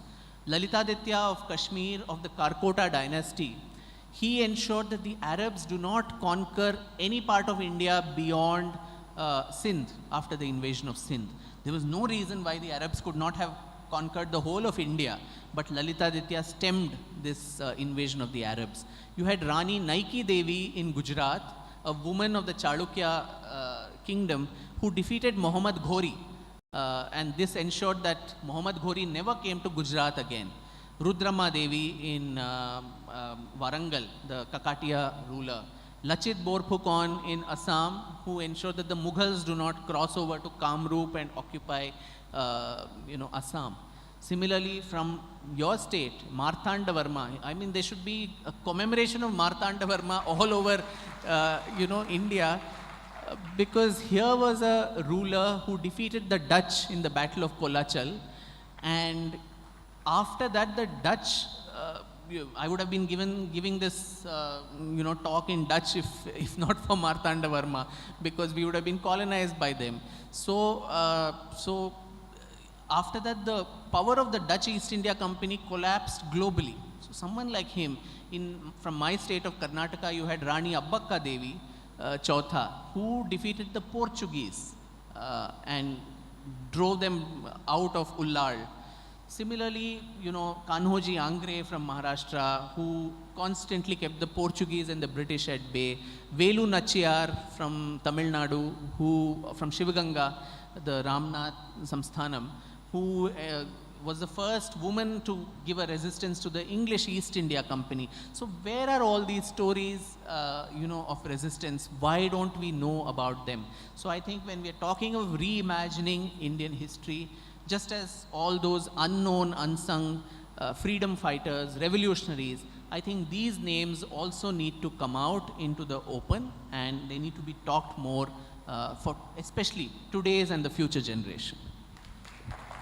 Yes, absolutely. But yes, there are unsung heroes. There are like the resistance which our people fought against, like Marthanda Varma, or even the Cholas or Pallavas, and we are not taught. Why? Because what I see is like the left historians, even they are telling that the identity of India was a gift of the people who actually emasculated us. Like the Britishers gifted us the idea of India. So, we as a people of India, or I myself as a person who's working in academics, is it really is there a hope that if the narrative is like that, the idea of India is gifted to you, so by the Britishers.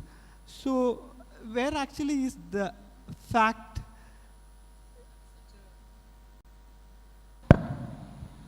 That is such an unfortunate reality that even educated Indians somehow believe that India was not even a nation. We were just disparate kingdoms fighting with each other. And it was the British who gave us this sense. They stitched together, hammered together these disparate elements into one country. They gave us everything from railways to education to hospitals and everything. But for them, we would still be in some medieval wars, fighting each other, cutting each other's throats. But, a nation and a nation state. A nation state may be defined by territories, boundaries, a set of codified laws. But a nation as such is a shared sense of emotional well-being for a common territorial or cultural entity. And in that aspect, India has always been a nation, a Rashtra. And we see that, even when in Hindu rituals, when the Sankalpam is done, when the invocation is done, you mark out that sacred geography. Jambudvipe, Bharatavarshe, Bharatakhande. When we say that, what is this Bharatavarsha? What is this Bharatakhanda? If it was not a nation.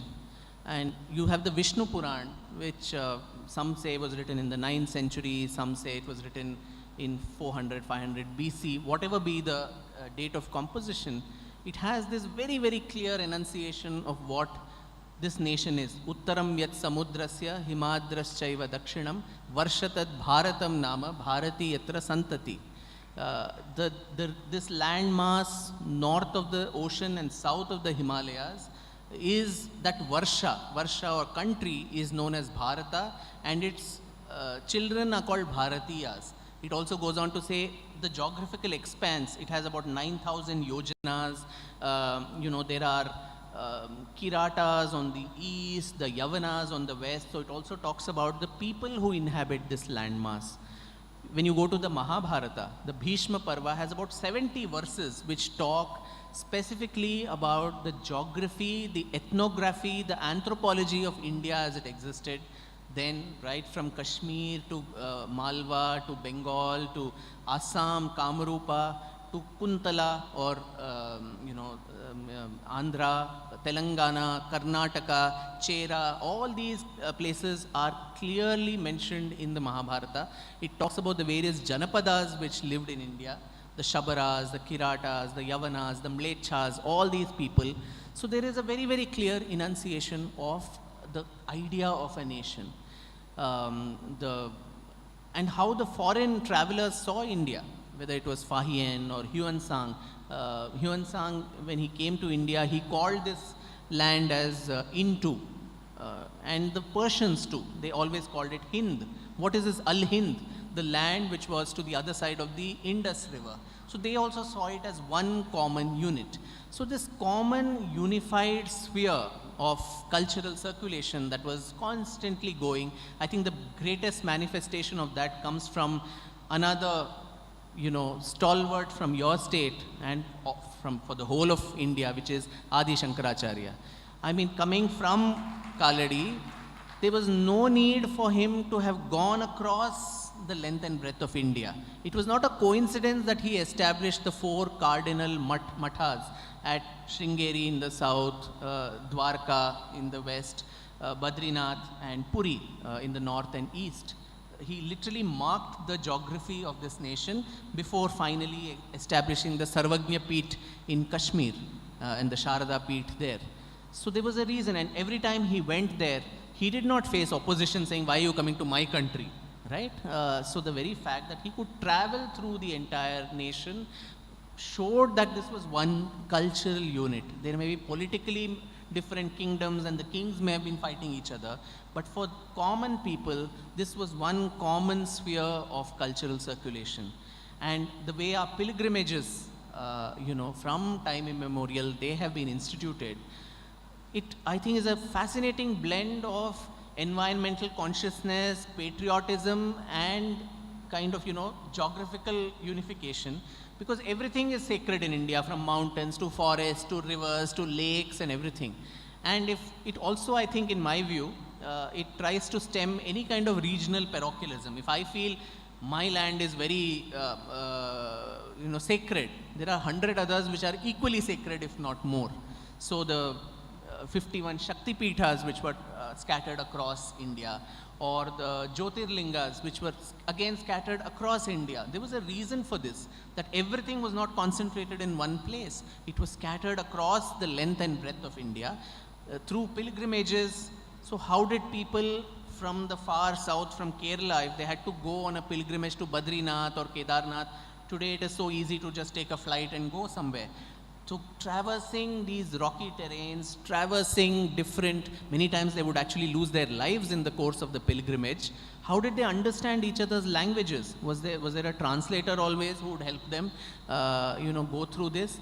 So despite all this, they managed to do what they did, our ancestors. That itself shows that there was this common sense, shared sense of history, a common sense of nationhood, which far predates British colonialism, or dare I say, even the institution of the Indian Constitution in 1950, which just gave us a codified set of laws and earmarked boundaries for us to act as a modern state.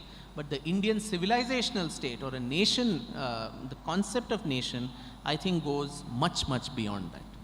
Really fascinating. Really fascinating. And Vikram, I think it's time to open up for a few questions from the audience. Before that, let me just tell the rules of this Q&A. Like, you can ask short questions, short and precise, so that Vikram can answer in a short and succinct way. So try to ask.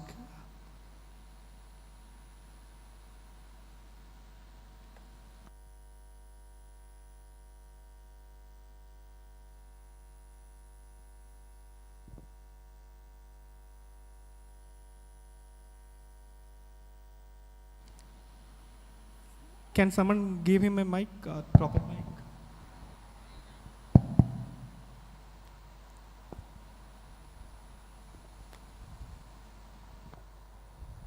Namaste, my name is Rajloka. We are really blessed to have truth seekers like you in our country. We need more people like you. I have two questions in my mind. One is about, we all know that Kashi Vishwanath temple is the heart of all Hindus in our country and the whole world. So we all know about the wound of what happened to the whole of the humanity in the Kashi issue.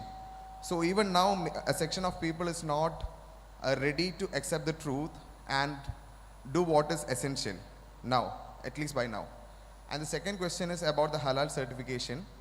The organization which gives the halal certification, and what are the cases they do in the Supreme Court?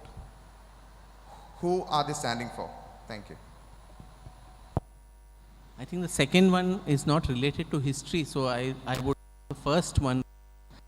You're right that, as I mentioned, 40,000 temples in the least estimate, which were destroyed in those several centuries of invasions and conquests. I don't think anyone is saying reclaim all of them. It's not possible. Much water has flown under that bridge. But there are certain sacred spots. Ayodhya was one, Kashi Vishwanath, Mathura. All these places are very central to the Hindu psyche. And all that people are asking is, can we have those places back? Like in the case of Ayodhya, it was barring the 1992 incident, the Hindus have, through a very, very peaceful and with the, faith in the judiciary and courts, we have reclaimed our, temple back, our sacred spot back. Now, but even that was, and in that the role of several of these eminent historians, K.K. Mohammed in his book talks about how the Muslim community was willing to give away that land, but it was these historians, Romila Thapar, Irfan Habib and several others who said, no, we have a very strong case, we will fight it. I think there needs to be a trial there as to how they misled the nation, how they led to polarization between communities, how they falsified history. Irfan Habib is famous to have given wrong evidences to the court. You must read Dr. Meenakshi Jain's book, The Battle for Rama, where she talks about the entire falsification of evidences that were provided by leftist historians. So all this has happened. Kashi too is something that I hope these places are, at least we are able to reclaim those. Even in Muslim countries, for routine purposes like, widening a road or laying a railway line, masjids are moved away.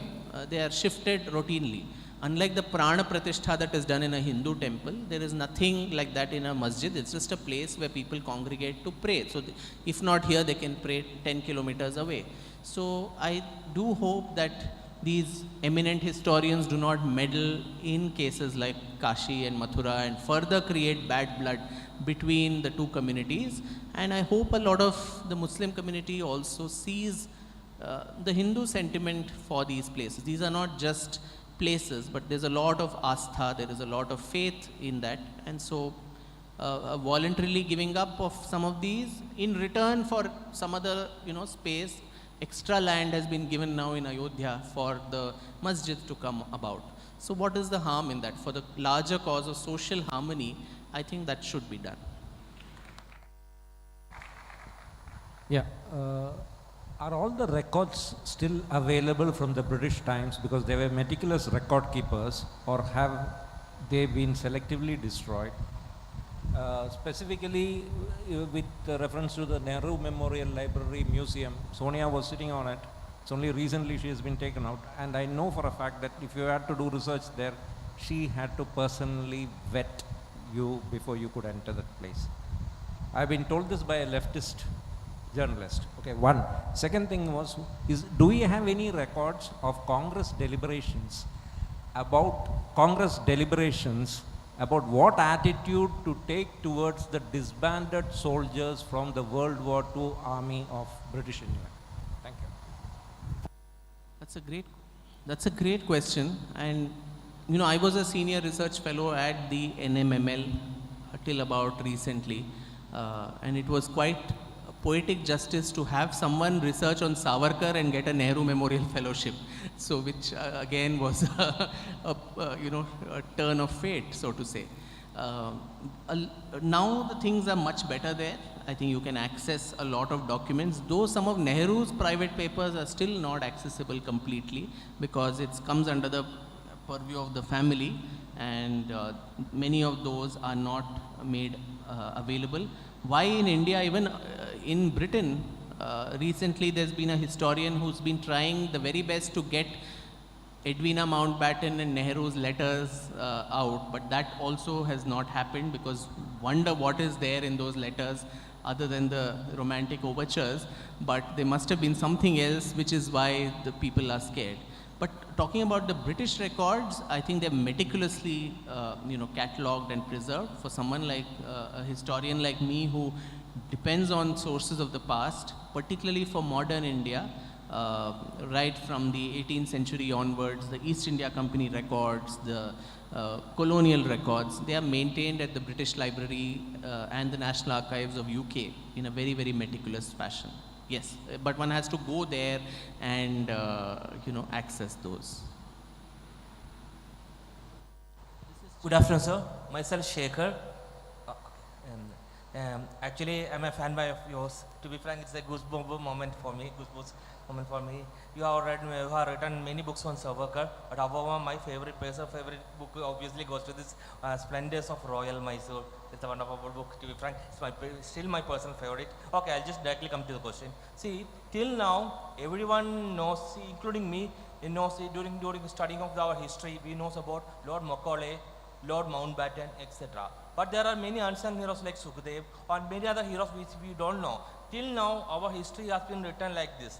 Due to this, many historians like Romila Thapar, etc., they have taken care because they are mainly, as you said, they are mainly focused on Delhi, and all this stories comes around Delhi centric only. So when this new government when come to power, they just try to make sure that some of our new old cultures coming back to our history books. Then there was a huge cry saying that saffranism is coming over history, they are rewriting the history, etc. Now the government has moved for a silent man. But the saddest part is that till now, we are unaware about our true culture and true history. Till now, what we are studying is a false history, which is a narrative one to some of the leftist seculars, as we say, and a feudal seculars like that say. And for the same, there are some media people who we call prostitutes. They obviously support them and for making the focus that whenever the government is trying to come to the new correct culture, they're saying that they are saffronizing to it, they are rewriting the history.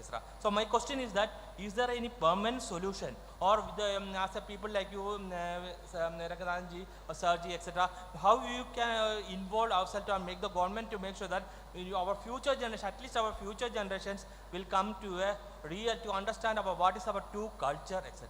That's my first question. Second question is a lighter one. Obviously, Raghunathji and you normally talk on a very neutral side, or according to the seculars, it's a pro-rightist side you say. But are you facing any difficulties or a personal ban when it comes to some channels? Because what I am asking this question is that when there's a neutral person in Kerala, when he goes to some debates, he has been now currently banned in debates because he is talking in a very neutral sense and is talking the right questions. His name is Mr. Srijit Panikar, and actually I want to quote his name because he is now banned in debates in Malayalam channels because he is taking the right stand and they are saying that he is a pro-right wing. If he is in the debate, we will not come to the debate. So obviously to raise their ratings, the channels will be normally remove them like that. So are you guys are facing any kind of difficulties like that? This is a lighter question. These are the two questions I have. Thank you. I think when it comes to me, I actually avoid going to news channels because I don't see much merit in all that noise that is there. But our most ubiquitous, ever seen, most popular face on news channels, Dr. Anand Ranganathan, who in 30 seconds demolishes everyone who all that he needs is 30 more seconds Navika, 30 more seconds Rahul, but that's all that is needed. I don't think he faces any ban as such. I think he will be better placed to answer. I think we choose not to go to some channels, maybe like an NDTV or something, who try to call us, but we perhaps don't go. Maybe the English media is slightly different from what the Malayalam media is. I share your angst, sir, about the first aspect of our future generations not reading the right history, and it is very, very disappointing that after so many years, 8 years have passed, and we are still going through the same textbooks of NCERT. One entire generation would have passed with this. The books, written by the likes of Harsh Mandar and Nandini Sundar and Ram Guha and all these people, those are the books that our students are reading. And we had a former HRD minister who very proudly said, not a word has been changed in our history textbook, which is very sad. But I think governments operate in a positive sense through lobbying. So they think people don't care much about this issue, but once more and more of common citizens of India actually start putting this out, and you now have the biggest tool of social media with you.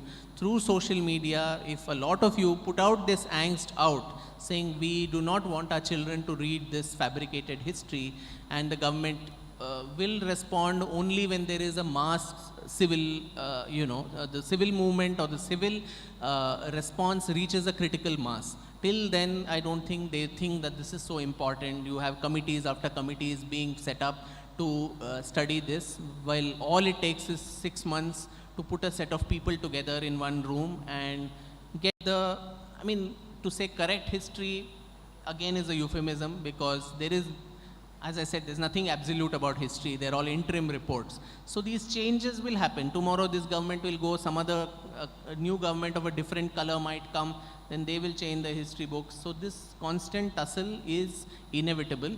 These tags are not something we should bother about, saffronization, etc. So these are just told.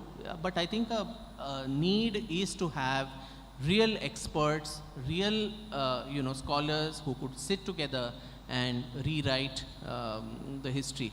In fact, recently, just 2 weeks back, I was in Chennai, and the Chinmaya mission there has come out with alternative textbooks for class 6, 7 and 8.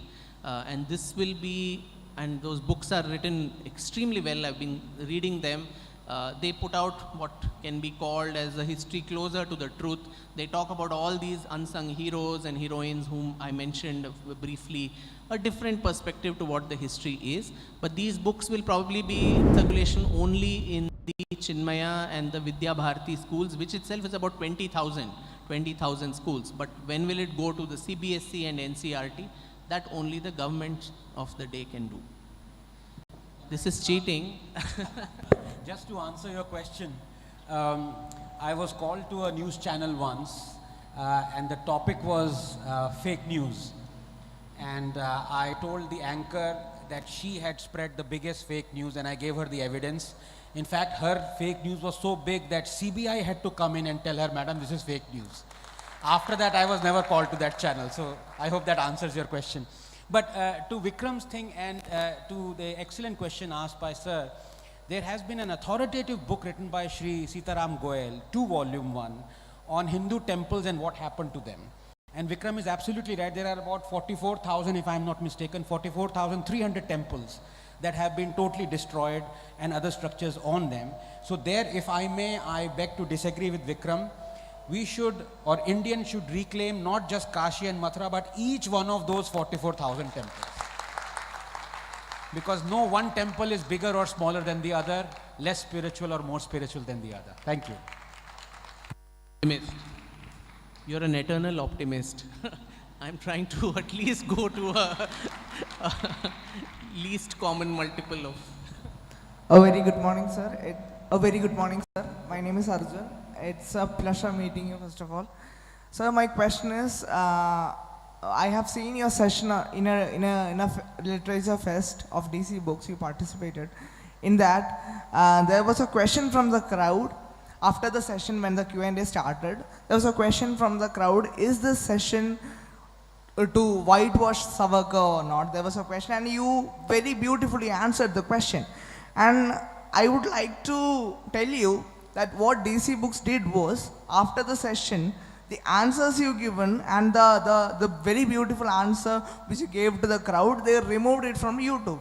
And let me tell you, as a part of the coordinators of this youth conclave, I would like to tell you that our inspiration to conduct this youth conclave was that single video, which our coordinator Yuvraj Gogul has posted in Facebook also, because these people only want narratives which they like. So how do you see this very narrative? If you talk about Savarkar, you have to demonize him. If you talk about Savarkar, you have to speak only a portion of it. How do you see that? See, the literature festival is one of the biggest fest in Kerala, and these people has removed your portion from YouTube. What is it that is making them afraid about these things? Like, when we speak up, what is it that they are afraid of? Can I add something like, I forgot your name. Arjun, yes. Arjun said, like, the people from academics, the problem we face. Now, when Vikram was invited to Kerala, I searched in Google and identified the channel which actually streaming this. And I was just spending my time in front of the YouTube to see, and I finally identified it, and I watched the entire program. And later that night I thought, no, I should rewatch it, or I should, no, why? Because the information which he was giving in that session was fabulous. Something which was unknown for people like us in academics. So, but night I came to know that the people who actually promote the free speech, they call themselves as the promoters of free speech, they have taken away the video. Like Vikram as a person, you were the one who actually attended the session, and what was the feeling? Like the feeling you underwent, like your session is complete blackout. And these are not the people, they call themselves as the promoters of free speech. In fact, that session was so stormy that it had to be cut short midway. And I had a very good friend of mine in Calicut who came literally like a bodyguard. She and her husband and her father, all of them came there. It was a huge beach. So she said, anything can happen there. Someone can just come and stab you. So you're not staying at all for, beyond your session. And literally took me away. So when your invitation came, I literally had two thoughts in my mind. Should I again take the risk of going to Kerala? But then, I said, no, I think if you keep getting subdued and scared of people, then you can't do anything in life. No, that was a very shocking incident, because the amount of hostility that came from the crowd was something that I didn't expect. I knew that there would be disagreements, and talking about Savarkar in Calicut and so on is quite a challenge. But the very fact that they took down the video and they gave me, and I openly brought it up on Twitter also, saying, why only that session has been deleted? All the other sessions are very much there. Why only this session has been deleted? So DC Books, I think, gave a very stupid answer. There was some technical error in the digitization, and so that's why we have pulled it down. Now there's lockdown, so we could not get a new person to all kinds of bunkum. So, but you're so right. I mean, the left is something, we wrongly, concatenate the word and say left liberal. I think there is nothing liberal about the left, not only in India, but world over, all through its history, whether it is in China, whether it is in Russia, whether it's in any country, Kerala, Bengal, nowhere, where it is only muzzling any opposite point of view. A true democracy, a true, free democracy is one where there are differences of opinion, dissent, discussion, debate, and the left does not tolerate or promote that, particularly if they say sunlight is the best disinfectant. So when sunlight is thrown on a topic that they have carefully nurtured for so many decades of demonizing Savarkar, hiding so many facts under the table, obviously there is a backlash that, we can't afford to take. But this is very, very unfortunate, and I'm very sad that a literature festival which should actually thrive on multiple opinions, give a platform. Why at all call me if you had to censor me? That is very unfortunate, but that's the nature of the beast. And not only this, as most of you know, I live under constant attacks from the left, now not only from India, but even outside India.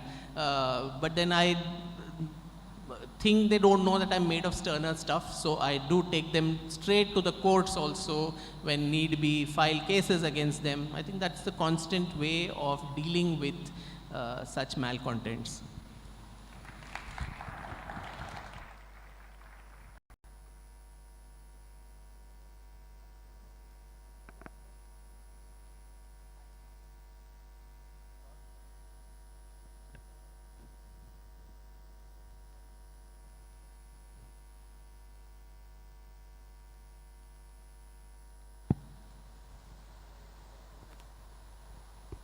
Vikramji, namaskaram. My name is Rahul Balachandran. First of all, thank you so much for giving 2-volume Savarkar biography. I have both of them. I have finished the first volume and yet to start with the second.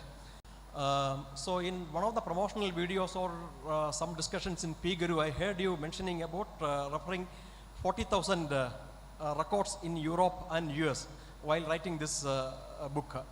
So how did you get access to those records? That is my first question. And the second one is, recently Mahesh Manjrekar announced a movie on, a biopic movie on Veer Savarkar. Is that book all about, or is that book based on your biography? No, sadly, that is not based on my biography, I think. But there would be a movie which we would very shortly be announcing, which would be based on my 2-volume biography on Savarkar. I think there is a need to convert so much of research into a medium which will reach out to a lot of people. Now, it's very, as Sir had asked earlier, it's very easy to access, unlike India where, going to an archive is a nightmare for a scholar, where there's so much of bureaucratic red tape and so many forms you have to fill. You can only photocopy 10%, 20% of a record. In the UK particularly, it's very scholar friendly. So the National Archives of UK or even the British Library in London, the 40,000 papers that I mentioned, you can actually take your camera there and take photographs of the records. So, I spent about 10 days in London and photographed so many things. Then I would retransfer all of that back home to my father, who would then, take printouts, compile it into by the time I came back from London, there were a series of, nice bound copies of all the records that I had found there. Of course, there's so much more which could have come into the books. In fact, initially I wanted it to become a 3-volume biography, but my publishers, Penguin, said, this is not one of Amish Tripathi kind of a thriller which goes on for several, series. You better restrict it to 2 volumes. So a lot of it got left out. So I hope some of that can actually find its way, including in the movie, maybe when it comes out. Thank you. My name is Sajid Kumar. My question is, has any Congress leader or leftist leader faced imprisonment in Kalapani? I am asking this because only for a simple reason. Because these two groups pit maximum venom against Savarkar. No. Actually, all those who were there in Kalapani were all revolutionaries. So no Congress leader was ever sent to the to Andamans. Most of them were in jails in India. Not to say that they all led a life of luxury in the jails. The common satyagrahis, they also faced a lot of trouble. But then several of the leaders, Gandhiji being in Aga Khan Palace for so many years, or even Nehru, where his daily routine in the jail, when you see, badminton, then getting home cooked food, you are given pen and paper to write letters to your daughter.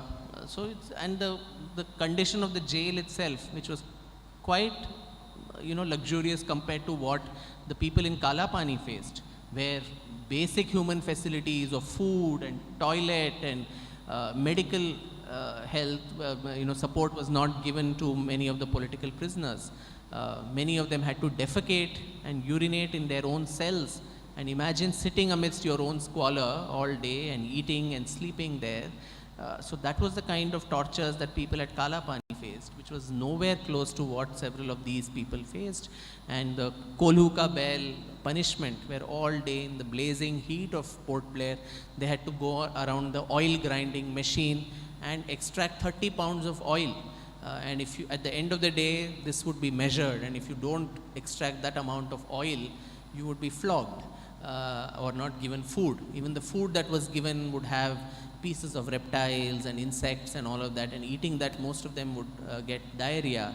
And going to the toilet was also fixed timings in the day. You couldn't go when you wanted. So this kind of inhuman tortures that they faced, this was only for the armed struggle, the revolutionaries of India who struggled there. But ask a young person today, name 10 people who suffered in Kalapani. 10 people, or five names of people who struggled there. I don't think a young person would be able to name those 5 people. So in fact, when you go to the cellular jail, you see an entire plaque there which has the names of all the 200 odd political prisoners who were there from various states, largely Bengal, some from Maharashtra, Punjab, Tamil Nadu, UP, United Provinces and all that. And when I went there, I literally stood there frozen, seeing those names. And as I said earlier, thought came to me that what an ungrateful nation we are. Thanks to these people who gave their youth, who gave everything that was going for them, today you and I are able to breathe in free India and live happily. But least we do is to remember their names. We don't even do that. And that is a very sad part of the way history is, I think, taught to us. And in fact, I remembered when Suraj had asked me earlier about did any other people write petitions and so on. We know this other famous incident of how Jawaharlal Nehru, when after staying in the Nabha jail for 14 days, he was so demotivated and disorganized that, disoriented, that his father actually went to the viceroy and said, please release my son. And Nehru is supposed to have signed a bond saying he would never enter Nabha again. And then these are the same people who also bring up this idea of petition and that you sold out and so on. So I think that really needs to be relooked in the face of historical facts. We are actually running out of time. This would be the last question. Namaste, sir. So firstly, I'm very blessed actually to hear all your words here. And I too belong to the generation or batch who has read those NCERT books and was unaware of what the actual history of our country was. So it was really eye-opening for me. And my question is, what is your opinion on the negationism that we face? Like almost all of us who are present, like many people throughout the nation and all, they do know about the facts, at least on a rough note, of what has happened in our history. But while coming to the fact of admitting it or talking about it, or when people talk about those facts, they're not ready to accept it. But without acceptance, I don't think we can bring a change, or we can look for a change in our minds and all. So what is your opinion on that negationism and denial of fact? Very good. That's a very good question. And that is the whole bane of what I've been trying to talk in the last hour or so, as to how negating things, brushing things under the carpet, thinking that this is going to upset today's modern society. When you do that, these fault lines don't go away. The edifice of national unity cannot rest on the shaky foundations of whitewashed history. It's a false notion that national unity, social cohesion can all be maintained by whitewashing uncomfortable truths. Negation also comes in the fact that we negate the civilizational greatness of India. As a young person yourself, I'm sure when you were reading your NCERT books or whatever, you feel that you're not reading the story of your country, you're reading it about some other, in third person, you're accessing your own country's story, which is not how it needs to be. The othering of India, constant denial of the civilizational greatness of India in various fields. It could be philosophical, linguistic, architecture, poetry, literature, medicine, astronomy, alchemy and mathematics and all these, metallurgy and all of that. We have so little that we know about it. In fact, my good friend Rohan Murthy, who started the Murthy Classical Library, he used to tell me that when he was a student in the US, many of the other, Oriental societies, students who came from Oriental societies like, say, Japan or China and all, when they would have conversations, they could tell people what were the achievements of your ancestors, what were the achievements of your civilization. And he said, even think of it yourself. When someone asks you, what is it that you need to be proud of as an Indian? We really have to think a lot, right? I mean, we invented zero. We are given these very, very specious examples. But beyond this Mera Bharat Mahan and Jingoism and all of that we always have, what are the genuine achievements of our ancestors, of our past, that we can be truly proud of? And that goes beyond politics, ideology. It's about the nation, it's about our country, our ancestors, our past. Sadly, negating India's civilizational greatness becomes like a fashion statement. Oh, I consider this very regressive. We are constantly made to feel apologetic about our past. Divisions, whether it is caste division, caste oppression, these are the only things that we talk about when we talk about our past, not talking about the genuine achievements of the past. So I think that's a very pertinent point, and that is where a reimagining of history to bring out these aspects. I'm not saying that the bad elements, whether it's caste oppression, whether it is invasions, all of these also needs to be spoken about. But along with that, the civilizational greatness, for thousands of years, our ancestors did not sit quiet here. We are a knowledge-seeking society. We are a society that celebrates knowledge. So all that we have created, can that be of some utility today to people? I'm not saying everything that was there in the past was great. That is another extreme of jingoism, where you say, we knew nuclear physics, the atom bomb was there in the Mahabharata, you had flying cars, aeroplanes. That is another level of stupidity. But then a lot of genuine things that we can be proud of as a civilization. I think it's very important that we talk about this. If it's not available in our academic curriculum, it should be through outside the system, like people like us who need to write about it.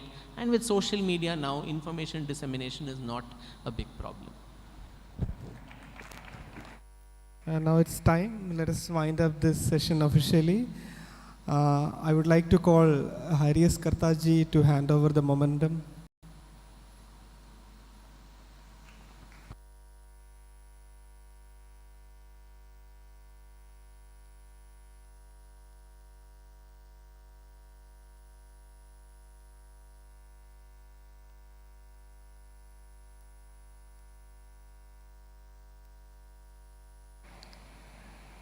And one more time, a huge round of applause to Vikram. The way he spoke and the effort which he is doing in the field of historiography. And I thank all the participants who were here, and I thank the organizers for conducting such a wonderful session. Thank you all. Namaskar.